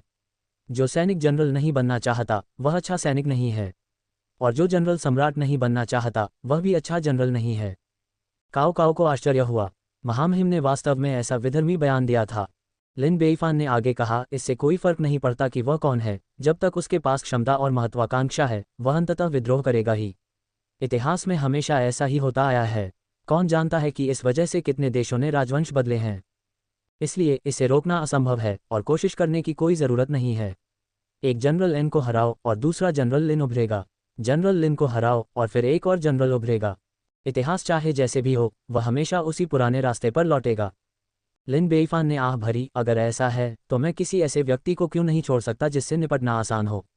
हमेशा किसी ऐसे व्यक्ति को रखना बेहतर होता है जिसकी हरकतें सबके सामने हों, सभी को साफ दिखें, बजाय किसी ऐसे व्यक्ति के जो पर्दे के पीछे छुपकर योजनाएं बनाता हो, है ना? काओ काओ को पसीना आ गया। महाराज, आपके विनम्र सेवक का किसी को नुकसान पहुंचाने का कोई इरादा नहीं था। मुझे बस इस बात की चिंता थी कि 500,000 सैनिकों पर उसका नियंत्रण आपके लिए खतरा पैदा कर सकता है। यही वजह है कि मैंने आपको याद दिलाने के लिए बात की थी। 500,000 सैनिक, क्या ये बहुत है? लिन बेईफान ने अपना सिर झुकाया। मेरे हाथों मारे गए सैनिकों की संख्या 10 लाख से भी अधिक है। काओ काओ को अचानक याद आया कि यह सम्राट कोई साधारण व्यक्ति नहीं था। उसने भी कई लड़ाइयां लड़ी थीं और हर बार वह पूरी तरह विजयी हुआ था। उसने जिन लोगों को मारा था उनकी संख्या संभवतः 10 लाख से भी अधिक थी, जो अन्य सभी जनरलों की संयुक्त संख्या से भी अधिक थी। केवल परिणाम को देखते हुए वह काफी दुर्जय चरित्र है। पबफ्यूचर द्वारा विज्ञापन। काओ काओ के पास कहने को कुछ नहीं था। उसने अपनी पीठ को छुआ और महसूस किया कि वह पूरी तरह भीग चुकी थी। इस समय संस्कार मंत्रालय के उपमंत्री ली लिनफू ने आगे बढ़कर ऊंची आवाज में कहा, महामहिम को रिपोर्ट करते हुए, नया साल आ रहा है। इस साल हमारे महान जिया ने विदेशों में शक्तिशाली दुश्मनों का विरोध किया है, घर पर अर्थव्यवस्था और लोगों की आजीविका को पुनर्जीवित किया है और हमारी राष्ट्रीय शक्ति को कई गुना बढ़ाया है, जो दुनिया के महान राज्यों में से एक बन गया है। ये सब महामहिम के प्रयासों का ही परिणाम है। इसलिए आपका विनम्र सेवक नए साल के अवसर पर महामहिम के लिए एक भव्य भोज आयोजित करना चाहता है। लिन बेईफान बहुत प्रसन्न हुए। अच्छा, इस वर्ष न केवल मैंने प्रयास किए हैं बल्कि अधिकारियों ने भी कड़ी मेहनत की है। इसलिए हमें अधिकारियों और मेधावी सेवकों को पुरस्कृत करने के लिए एक भव्य समारोह आयोजित करना चाहिए ताकि राजा और उनकी प्रजा एक साथ आनंद मना सकें। यह मामला आपको सौंपा जाएगा, मंत्री। आपका विनम्र सेवक आदेश का पालन करता है। हालांकि भोज का अभी तक कोई नाम नहीं है, कृपया इसे एक नाम दें, महामहिम। लिन बेईफान ने दिल खोलकर हंसते हुए कहा, इस भोज में सबसे सुगंधित शराब, सबसे मोटा मांस, सबसे सुंदर लोग और सबसे बेहतरीन प्रदर्शन होंगे। सभी सुख और खुशी का आनंद लिया जाएगा। इसे परम आनंद का भोज क्यों न कहा जाए? क्या ही अद्भुत नाम है। आपका विनम्र सेवक आदेश का पालन करता है। उत्तरी सेना शिविर में एन लुशान को शाही आदेश मिला। उसका चेहरा खुशी से चमक उठा। महामहिम ने हमें 200,000 सैनिकों की संख्या बढ़ाने की अनुमति दे दी है। इसके साथ ही हमारे पास 500,000 की सेना होगी। हाँ। शी सिमिंग बहुत उत्साहित थे। बड़े भाई, ये बहुत बढ़िया है। हमारा मौका आ गया है। तंबू के अंदर कुछ अजनबी लोग भी थे जो अपनी अलग पहचान रखते थे। ये समाचार सुनकर वे भी बहुत खुश हुए और सबने हाथ मिलाकर उसे बधाई दी। जनरल अन को बधाई। मूर्ख सम्राट आप पर बहुत भरोसा करता है और आपको बहुत महत्व देता है। न केवल मैंने ताकत में सफलता हासिल की है, बल्कि मैंने अधिक सैनिकों पर नियंत्रण भी हासिल किया है। यह एक दोहरा आशीर्वाद है। हाँ। 500,000 की सेना के साथ एक महान कार्य आपकी पहुंच में है। एनलुशान ने बढ़ती हुई खुशी के साथ सुना और जोर से हंसा। कृपया सब लोग बैठ जाएं। हमें इस मामले पर विस्तार से चर्चा करनी है। भीड़ एक के बाद एक बैठ गई, उनके चेहरे पर गंभीरता छा गई। एनलुशान ने अपने विश्वासपात्रों को बाहर पहरा देने का आदेश दिया तथा किसी को भी 30 फीट के भीतर आने की अनुमति नहीं दी, जिससे अत्यधिक गोपनीयता का वातावरण बना रहा। एनलुशान ने गंभीर भाव से कहा, जैसा कि आप सभी जानते हैं, ग्रेट ज़िया लगातार शक्तिशाली होता जा रहा है। न केवल उनके पास एक मजबूत सेना है, बल्कि उनके पास कई विशेषज्ञ भी हैं। सिर्फ मेरे भाई और मेरे साथ ही 500,000 की सेना के साथ ग्रेट ज़िया को उखाड़ फेंकना बिल्कुल असंभव है। निश्चिंत रहें जनरल आन, हमने आपके लिए पहले से ही सब कुछ संभाल लिया है। अधेड़ उम्र के एक व्यक्ति ने मुस्कुराते हुए कहा, हमने ग्रेट यू से संपर्क कर लिया है और वे 500,000 की सेना भी भेजेंगे। हमारी सेना के साथ मिलकर हमारे पास कुल 10 लाख दुर्जय सैनिक होंगे। इतनी ताकत के साथ हम अजेय होंगे और तेजी से जीत हासिल करेंगे। इसके अलावा ग्रेट यू और हमारा कुलीन परिवार भी सहायता के लिए इनेट मास्टर्स को भेजेगा। आपके अंदरूनी और बाहरी समन्वय के साथ जनरल एन, हम उन्हें पूरी तरह से चौंका देंगे। इसके साथ क्या ग्रेट ज़िया का पूरा क्षेत्र हमारे हाथों में नहीं आ जाएगा? सब लोग एक दूसरे की ओर देखकर विजयी हंसी में फूट पड़े। एनलुशान बहुत ही ललचा गया, फिर लाभ कैसे वितरित किया जाएगा? यदि जनरल एन सम्राट बनना चाहते हैं तो स्वाभाविक रूप से आप ग्रेट ज़िया के सम्राट होंगे, इसमें कोई सवाल ही नहीं है। हालांकि वे खदानें हमारे कुलीन परिवार की होंगी। उनका विकास और उपयोग कैसे किया जाए, इस पर अंतिम निर्णय हमारा होगा। कृपया जनरल एन हस्तक्षेप न करें। बेशक हम मुनाफे का एक हिस्सा आपके साथ भी साझा करेंगे। जहां तक ग्रेट यू का सवाल है, वे ग्रेट ज़िया के क्षेत्र का आधा हिस्सा चाहते हैं। एनलुशान दर्द से कराह उठा, ये सभी ग्रेट ज़िया के सबसे मूल्यवान हिस्से हैं और ये सभी तुम्हारे द्वारा ले लिए गए हैं। देना और लेना तो होना ही चाहिए, आप सारे लाभ अपने पास रखने की उम्मीद नहीं कर सकते। दूसरे पक्ष ने चेतावनी भरी मुस्कान के साथ कहा, जनरल एन, इस बारे में ध्यान से सोचें, क्या आप हमारी मदद के बिना ग्रेट ज़िया को उखाड़ फेंक सकते थे और सम्राट बन सकते थे? हालांकि आपने बहुत सारा ब्याज छोड़ दिया है, फिर भी आप लाभ कमा रहे हैं। जो मिल सकता है उसी में संतुष्ट रहना चाहिए। एनलुशान क्रोधित और असहाय दोनों था। अपनी महत्वाकांक्षाओं और आकांक्षाओं को साकार करने के लिए उसके पास बाग के साथ सौदा करने और अपने कुछ हितों का त्याग करने के अलावा कोई विकल्प नहीं था। ठीक है, तो फिर हमारी तीव्र और शानदार सफलता के लिए यही है। एनलुशान ने अपना गिलास उठाया। सभी ने खुशी खुशी आखिरी बूंद तक पी लिया। उसी समय किसी ने पूछा, जनरल आन, आप अपनी सेना कब बढ़ाएंगे? अभी सर्दी का मौसम है, ठंड और बर्फ जमने वाली है। हमारे पास पर्याप्त सैनिक और घोड़े नहीं हैं, ये सैनिकों को तैनात करने के लिए उपयुक्त नहीं है। अगले वसंत तक प्रतीक्षा करें, जब मौसम गर्म हो जाएगा और हमारी सेना पूरी तरह से तैयार हो जाएगी। यह मार्च करने, ग्रेट ज़िया को उखाड़ फेंकने, पीले वस्त्र पहनने और सम्राट के रूप में सिंहासन पर चढ़ने का सही समय होगा। बहुत बढ़िया, भीड़ ने स्वीकृति में ताली बजाई। तारांकन तारांकन तारांकन। TLN, एक और सुझावों के लिए पर्पल स्प्रिंग को धन्यवाद। 3/5 से ज़्यादा 16 हम वर्तमान में भर्ती कर रहे हैं। CNKRJP अनुवादकों मिटलर्स का स्वागत है। डिस्कॉर्ड सर्वर URL पबफ्यूचर द्वारा विज्ञापन। संपर्क टॉस साइट मैप दान करें। मेनू दिखाओ। उपन्यास ऑनलाइन पूरा पढ़ें। उपन्यास बिन। उपन्यास जब से मैंने अपना क्षेत्र दान करना शुरू किया, मैं युगों युगों में महान सम्राट बन गया। अध्याय 105.1। जब से मैंने अपना क्षेत्र दान करना शुरू किया, मैं युगों युगों में महान सम्राट बन गया। C 105.1 पबफ्यूचर द्वारा विज्ञापन। अध्याय 105.1। इसके बाद एनलुशान ने सैनिकों की भर्ती और घोड़े खरीदना तथा नए रंगरूटों को प्रशिक्षण देना शुरू किया। साथ ही उन्होंने शी सिमिंग को अनुभवी सैनिकों के प्रशिक्षण में तेजी लाने, प्रावधान और आपूर्ति तैयार करने और आगे के महान कार्य के लिए तैयार होने का भी आदेश दिया। दोनों व्यक्ति उत्साह से भरे हुए थे, क्योंकि यदि उनका विद्रोह सफल हो जाता तो वे शाही पीले वस्त्र पहनते, संस्थापक सम्राट बनते, स्वर्ग के नीचे सब पर शक्ति का प्रयोग करते तथा अंतहीन वैभव और धन अर्जित करते। इस बीच एक अन्य भ्रष्ट अधिकारी हेशेन भी बहुत सक्रिय था और लिन बेइफान को वर्तमान स्थिति की पूरी जानकारी दे रहा था। इस समय हेशेन मुख्य रूप से कई प्रमुख कार्यों के लिए जिम्मेदार था। इनमें खेती के लिए जंगल साफ करना, लोहे का खनन और प्रगलन, सीमेंट के घर बनाना, एक नया शाही महल बनाना और राष्ट्रीय महिला कपड़ा उद्योग का आयोजन करना शामिल था। ये सभी कार्य बहुत महत्वपूर्ण थे और अब तक इन्हें अच्छी तरह से निष्पादित किया गया है। सुनने के बाद लिन बेइफान बहुत प्रसन्न हुआ। मंत्री हे, आपने अच्छा किया है। इन मामलों को आपको सौंपना सही था। आपकी योग्यता अभी नोट की जाएगी और बाद में आपको आपके योगदान के लिए पुरस्कृत किया जाएगा। हेशेन बहुत खुश हुआ। धन्यवाद महाराज। वह रिपोर्ट देने के लिए जल्दी क्यों आया था? इसका कारण यही था कि वह महामहिम को अपने प्रयासों को दिखा सके, है न? उनके प्रयासों को देखकर उन्हें पदोन्नति और रैंक में उन्नति मिलती रहेगी। दरअसल इसका सबसे बड़ा श्रेय तो महामहिम को जाता है। आपके बुद्धिमान नेतृत्व में हमने इतनी बड़ी उपलब्धियां हासिल की हैं। आपके योगदान की तुलना में आपके विनम्र सेवक ने सिर्फ काम चलाने के अलावा और कुछ नहीं किया है, जो वास्तव में कुछ भी नहीं है। हेशेन ने विनम्रता से कहा, साथ ही लिन बेइफान की चापलूसी भी की। लिन बेइफान बहुत प्रसन्न हुए। मंत्री जी, दरबार के सभी सिविल और सैन्य अधिकारियों में से आप बोलने में सबसे अच्छे हैं और काम करवाने में भी सबसे अच्छे हैं। अब जब सारा काम सुचारू रूप से और सही दिशा में आगे बढ़ रहा है, तो हम नई परियोजनाएं शुरू कर सकते हैं। हेशेन अचंभित रह गया। महाराज, अब आप क्या करना चाहते हैं? लिन बेइफान ने मुस्कुराते हुए कहा, मंत्री जी, जैसा कि आप जानते हैं, हमारे देश के जलमार्ग अब अच्छी तरह से विकसित हो चुके हैं, जो न केवल सिंचाई के लिए फायदेमंद है, बल्कि शहरों के बीच आदान प्रदान और साथ ही वाणिज्य को भी बढ़ावा देता है। हालांकि हमारे पास जहाज़ों की कमी है, जो व्यापार के विकास को बहुत प्रभावित करता है। इसलिए मैं जहाज बनाने की योजना बना रहा हूँ। मंत्री जी, आप इस बारे में क्या सोचते हैं? पब फ्यूचर द्वारा विज्ञापन। हेशेन पूरी तरह से अचंभित रह गया। भगवान, अभी तो उसने अपना वर्तमान कार्यभार भी पूरा नहीं किया था और अब एक और बड़ा प्रोजेक्ट सामने आ गया। महामहिम वास्तव में जानते थे कि लोगों को कैसे व्यस्त रखा जाए। महामहिम, आपका प्रस्ताव निश्चित रूप से अच्छा है, लेकिन ईमानदारी से कहें तो इसमें कुछ कठिनाइयां भी हैं। क्या कठिनाइयां? लिन बेइफान ने पूछा। क्योंकि हमारे यहाँ जहाज बनाने की प्रतिभा नहीं है। हेशेन ने व्यंग्यात्मक मुस्कान के साथ कहा, हमारा देश चारों ओर से जमीन से घिरा हुआ है, समुद्र तक कोई पहुंच नहीं है, और यहाँ केवल एक या दो नदियां हैं, इसलिए जहाज़ों की संख्या सीमित है। ज्यादातर जहाज साधारण नावें हैं, जिनका इस्तेमाल केवल मछली पकड़ने के लिए किया जाता है, और उनकी वहन क्षमता सीमित होती है।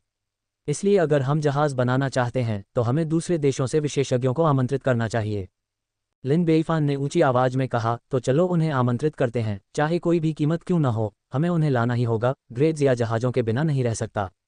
आपका विनम्र सेवक आदेश का पालन करता है। महाराज, आप कितने लोगों को भर्ती करने की योजना बना रहे हैं? लिन बेइफान ने बेपरवाही से कहा, हमें कम से कम 800 से 1000 लोगों की भर्ती करनी चाहिए। फिर हम अपनी आबादी से कुछ हजार श्रमिकों को लाकर जहाज निर्माण के लिए समर्पित 10,000 के पैमाने का एक शिपयार्ड बनाएंगे। हेशेन एक बार फिर चौंक गया, इतने सारे लोग? महाराज, आप कितने जहाज बनाने की योजना बना रहे हैं? बेशक, जितना ज्यादा होगा उतना बेहतर होगा, क्योंकि अगर हम विकास करना चाहते हैं, तो हम जलमार्गों के बिना ऐसा नहीं कर सकते, और इसी तरह हम जहाज़ों के बिना ऐसा नहीं कर सकते।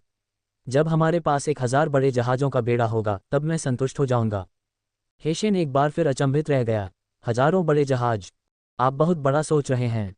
ऐसा बेड़ा तो एक साम्राज्य के पैमाने का होगा। क्या हमें, एक अंतर्देशीय महान राज्य को, इतने लोगों की आवश्यकता है? केवल उन कुछ नदियों के साथ 200 से 300 बड़े जहाज पर्याप्त से अधिक होने चाहिए। इसके अलावा अगर आप अमीर बनना चाहते हैं, तो पहले सड़कें बनाएं। हमारे ग्रेड्जिया में हालांकि सभी शहर सड़कों से जुड़े हुए हैं, सड़कें कीचड़ भरी और ऊबड़ खाबड़ हैं, जिससे यात्रा करना बहुत असुविधाजनक हो जाता है, इसलिए मैं सड़कें बनाने की योजना बना रहा हूँ।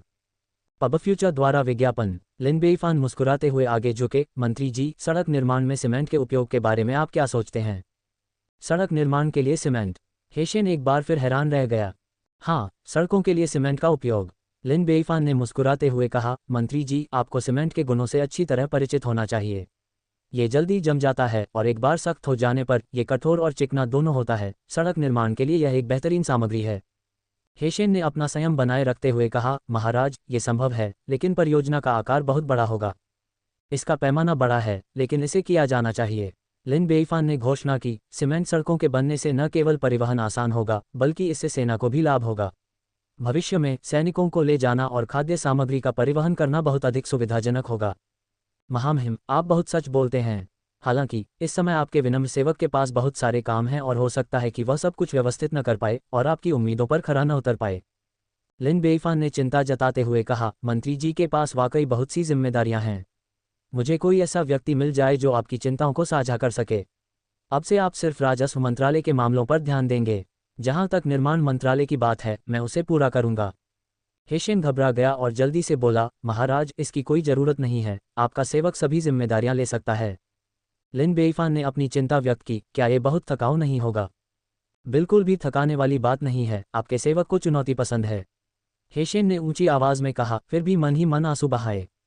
पूरे दरबार के नागरिक और सैन्य अधिकारियों में से केवल उनके पास ही 2 विभागों की शक्ति थी, तथा वे उच्च पद और महत्वपूर्ण प्राधिकार रखते थे, तथा अधिकारियों में प्रथम स्थान पर थे। जो भी उनसे मिलता था, उसे उन्हें आदरपूर्वक मंत्री हे कहकर संबोधित करना होता था। ऐसी शक्ति व्यसनकारी थी, ऐसी स्थिति मंत्रमुग्ध करने वाली थी। वह अपने हाथों में मौजूद शक्ति को छोड़ना नहीं चाहता था, न ही वह अपना पद खोना चाहता था। वह केवल अपने दांत पीस सकता था और अपने अहंकार को निगल सकता था, कठिनाई और थकान को सहन करते हुए आगे बढ़ सकता था।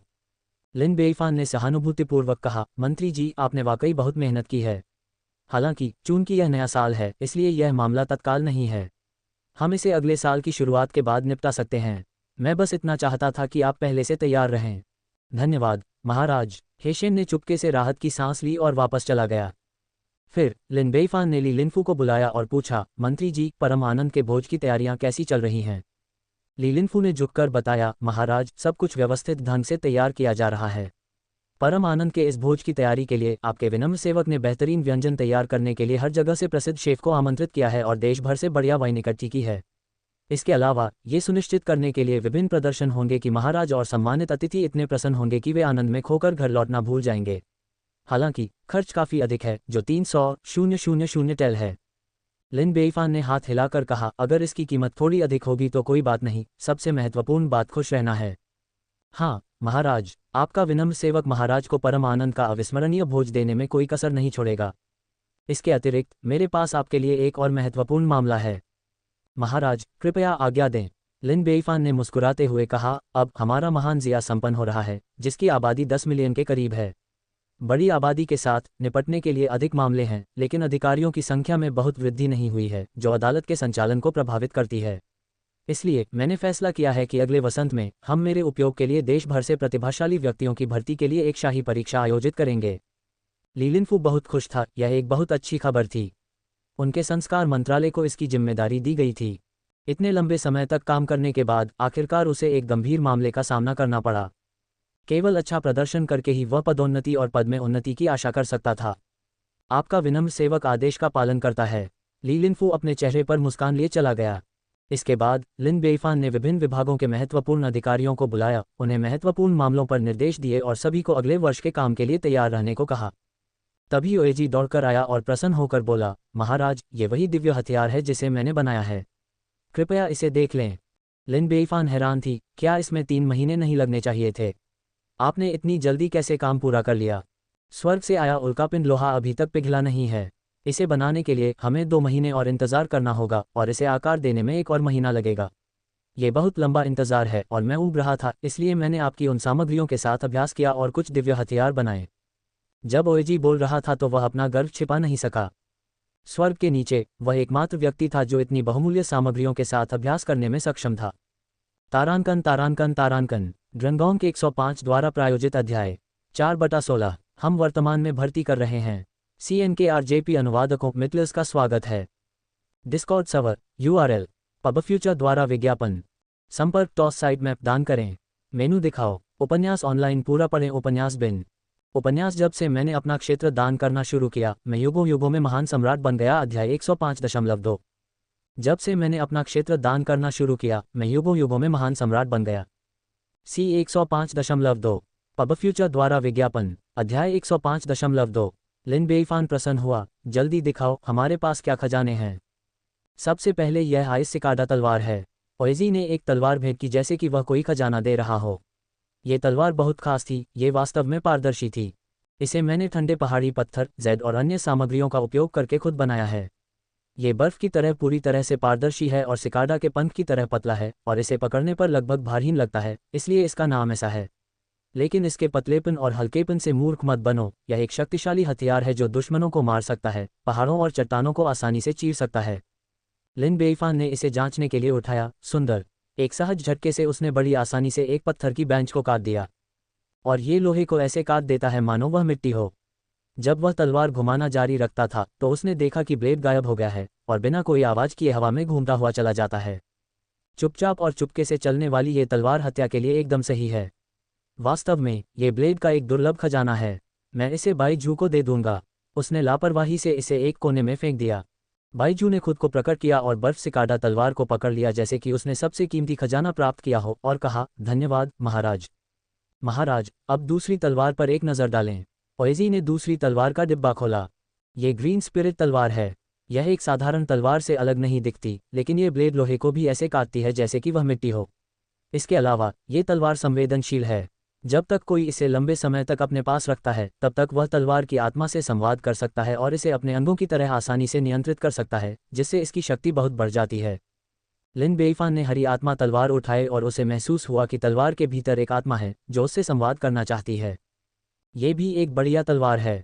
वाइन स्वॉर्ड इम्मोर्टल को तलवारें बहुत पसंद हैं और उसे ये देना सबसे उपयुक्त होगा। मैं भी यही सोचता हूँ कि वह सबसे उपयुक्त प्राप्त करता है। इसके बाद ओयुएजी ने 2 और कीमती तलवारें और एक दिव्य भाला भेंट किया, जिसे लिन बेईफान ने ऐसे संजो कर रखा जैसे कि वे अमूल्य हों। ओयुएजी वास्तव में फोजिंग में कुशल है। न केवल वह अच्छी तरह से फोजिंग करता है, बल्कि वह अत्यधिक उत्पादक भी है। उसे भर्ती करना वास्तव में सही निर्णय था। हालांकि ये बहुमूल्य तलवारें कितनी भी अच्छी क्यों न हो, वे उस तलवार की तुलना नहीं कर सकती जिसे मैं बनाने की तैयारी कर रहा हूँ। ओएजी की आंखें चमक उठीं। अब मैं मुख्य सामग्री के रूप में उल्कापिंड के लोहे का उपयोग करने की योजना बना रहा हूँ, सहायक सामग्री के रूप में एक विशाल अजगर की खोपड़ी, साथ ही अन्य कीमती सामग्री, दुनिया की नंबर 1 तलवार बनाने के लिए। एक ऐसी तलवार जो इतनी भयानक हो कि वह स्वर्ग और पृथ्वी को झकझोर दे, भूतों और देवताओं को रुला दे और किसी भी चीज़ से बेजोड़ हो। लिन बेईफान ने जोर से खुशी जताई, आगे बढ़ो और सुधार करो, मैं तुम्हारा पूरा समर्थन करता हूँ। लिन बेईफान के मजबूत समर्थन के साथ ओयुएजी जल्दी से वापस भाग गया। पब फ्यूचर द्वारा विज्ञापन। फिर लिन बेईफान एक दिव्य भाला लेकर चाय युक्सिन को खोजने के लिए सैन्य शिविर में गया। उस समय चाय युक्सिन महिला सैनिकों को प्रशिक्षण दे रही थी और ऐसा लग रहा था कि वे पहले से ही काफ़ी अच्छी तरह से आकार ले रही थीं। वह लिन बेईफान को देखकर बहुत आश्चर्यचकित हुई। महाराज, आप यहाँ क्यों आए हैं? लिन बेईफान ने मुस्कुराते हुए कहा, मेरे पास कोई ज़रूरी काम नहीं था, इसलिए मैंने आपसे मिलने और ग्रेड्स या महिला सैनिकों के प्रशिक्षण की जांच करने के लिए एक विशेष यात्रा की। साथ ही मैं आपके लिए एक उपहार भी लाया हूँ। कौन सा उपहार? चाय युक्सिन ने उत्साह से पूछा। लिन बेईफान ने ताली बजाई और आदेश दिया, इसे सामने लाओ। 4 हिजड़े एक लंबे भले को उठाने के लिए संघर्ष कर रहे थे, जिसका पूरा शरीर चांदी के समान भूरे रंग का था। लिन बेईफान ने मुस्कुराते हुए कहा, यह एक दिव्य भाला है जिसे मास्टर ओएजी ने मेरे अनुरोध पर आपके लिए विशेष रूप से गढ़ा है। इसका नाम है धधकती लौ दिव्य भाला। अविनाशी, ये दुश्मन को नुकसान पहुंचाने और इन्हें टेस्ट्रल क्यूई को भेदने के लिए लपटों को बुला सकता है। एक नज़र डालें, क्या आपको यह पसंद आया? चाय युक्सिन ने एक हाथ से धधकती ज्वाला वाला दिव्य भाला पकड़ लिया और उसे घुमाया। तुरंत ही आग की लपटें भयंकर रूप से भड़क उठीं, जैसे फीनिक्स पक्षी उड़ते हुए अपने पंख फैला रहा हो, और आसपास की बर्फ पिघल गई। यह एक शानदार भाला है, मुझे ये बहुत पसंद आया। धन्यवाद महाराज। लिन बेईफान खुशी से हंसे, जब तक आपको ये पसंद है। महाराज, मेरे पास आपके लिए एक उपहार भी है। चाय युक्सिन का चेहरा ज्वाला की तरह लाल हो गया था। कौन सा उपहार? लिन बेईफान ने उत्सुकता से पूछा। मेरे साथ आओ। लिन बेईफान को तंबू में खींच लिया गया। कुछ ही क्षणों बाद लिन बेईफान तंबू से बाहर निकला। उसके चेहरे पर कई चुंबनों के निशान थे। यह महिला वास्तव में हर बार या तो लड़ाई या उग्र आदान प्रदान पूरी तरह से अप्रत्याशित है। उस समय लिन बेईफान ने एक जानी पहचानी शख्सियत को आते देखा, जो चुपके से सैन्य शिविर के बाहर खड़ी थी और लाल सिलहूट को मुगद बिना पलक झपकाए देख रही थी। गिरती हुई बर्फ ने उसके कंधों को पहले ही सफ़ेद कर दिया था। लिन बेईफान ने पास आकर पीठ पर जोरदार थपथपाया। महान ली 9वें राजकुमार, आप फिर से क्यों आए हैं? अभी भी अपनी अदम्य इच्छाओं को पाल रहे हैं? यह आप है? 9वें राजकुमार ने आह भरते हुए कहा, साल का अंत करीब है और मैं घर लौटने की तैयारी कर रहा हूँ। एक बार जब हम इस बार अलग हो गए तो कौन जानता है कि हम फिर कब मिलेंगे। इसलिए जाने से पहले मैं बड़ी बहन पर एक बार और नज़र डालना चाहता था। लिन बेईफान भावुक हुए बिना नहीं रह सके। मैंने कभी नहीं सोचा था कि तुम एक बहुत अच्छे इंसान होगे।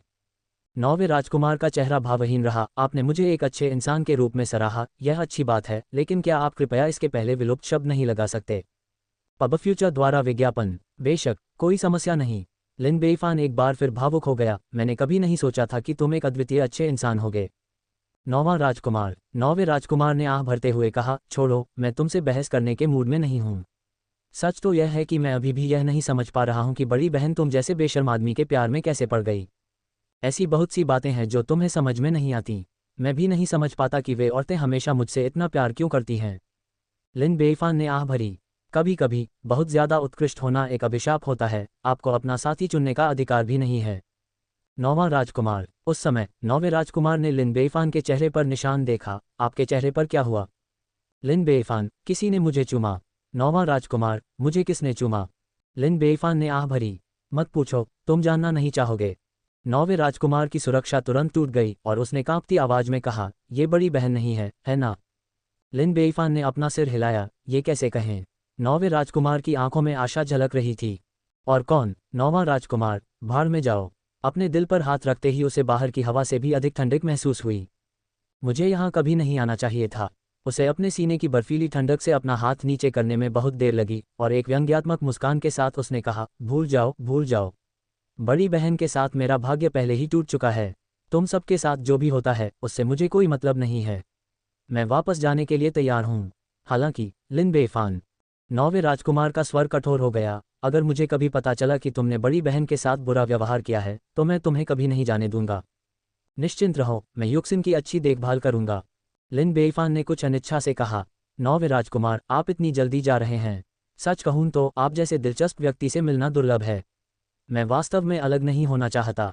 आपके जाने से पहले मैं आपको कुछ बताना चाहता हूँ। लिन बेईफान की गंभीर और सच्ची आंखों में देखते हुए 9वें राजकुमार के दिल में हलचल महसूस हुई। तुम मुझसे क्या कहना चाहते हो? लिन बेईफान, मैं कामना करती हूँ कि आपके लौटने के बाद आपको एक अच्छी शादी का आशीर्वाद मिले और जल्दी ही आपके बच्चे हों। 9वें राजकुमार ने गुस्से से कांपते हुए कहा, तुम बहुत दुष्ट हो। तुम मुझे पूरी तरह से फंसाना चाहते हो ताकि मैं अब बड़ी बहन के लिए तुमसे प्रतिस्पर्धा न कर सकूं। मेरे अच्छे इरादों को गधे के जिगर और फेफड़ों के लिए लिया जाता है। ठीक है, ठीक है, ठीक है, मैं दूसरे वाक्यांश में बदलूंगा।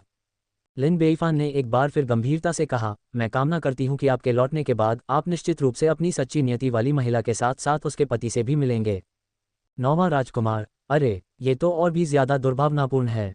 इसके बाद 9वें राजकुमार ने चाय युक्सिन पर एक बार फिर लालसा भरी नजर डाली और बड़ी अनिच्छा के साथ वहां से चला गया। जैसे जैसे वर्ष का अंत निकट आता गया, उत्सव का माहौल और भी मजबूत होता गया। हर घर में नए साल का स्वागत करते हुए रोशनी और सजावट का काम शुरू हो चुका था। ये नव वर्ष ग्रेटजिया के आम लोगों के लिए विशेष महत्व रखता है। इस पूरे वर्ष में कई लोगों ने भरपेट भोजन किया, पैसा कमाया, नए घरों में गए, नए कपड़े पहने और अपने जीवन में सुधार देखा। जो चीजें उन्हें पहले कभी नहीं मिली वे अब साकार हुईं। वे आशा करते हैं कि अगला वर्ष भी ऐसा ही होगा तथा प्रत्येक वर्ष ऐसा ही होगा। इन खुशी के दिनों में लिन बेईफान ने चंद्र वर्ष के पहले दिन से 15वें दिन तक राष्ट्रीय अवकाश की घोषणा की, जो लगातार 15 दिनों का अवकाश था तथा लालटेन महोत्सव के बाद काम फिर से शुरू होता था। इस अवधि के दौरान मजदूरी का भुगतान अभी भी किया जाएगा। लिन बेईफान की ओर से सभी को थोड़ा लाभ दिया जाएगा। सम्राट अमर रहे, सम्राट अमर रहे। लोगों ने जयकारे लगाए। दिन तेजी से बीतते गए और अंततः चंद्र नववर्ष का पहला दिन आ गया। इस दिन आम लोग वसंत महोत्सव मनाकर अपनी छुट्टियां शुरू कर चुके थे। हालांकि शाही दरबार ने कोई अवकाश नहीं लिया था।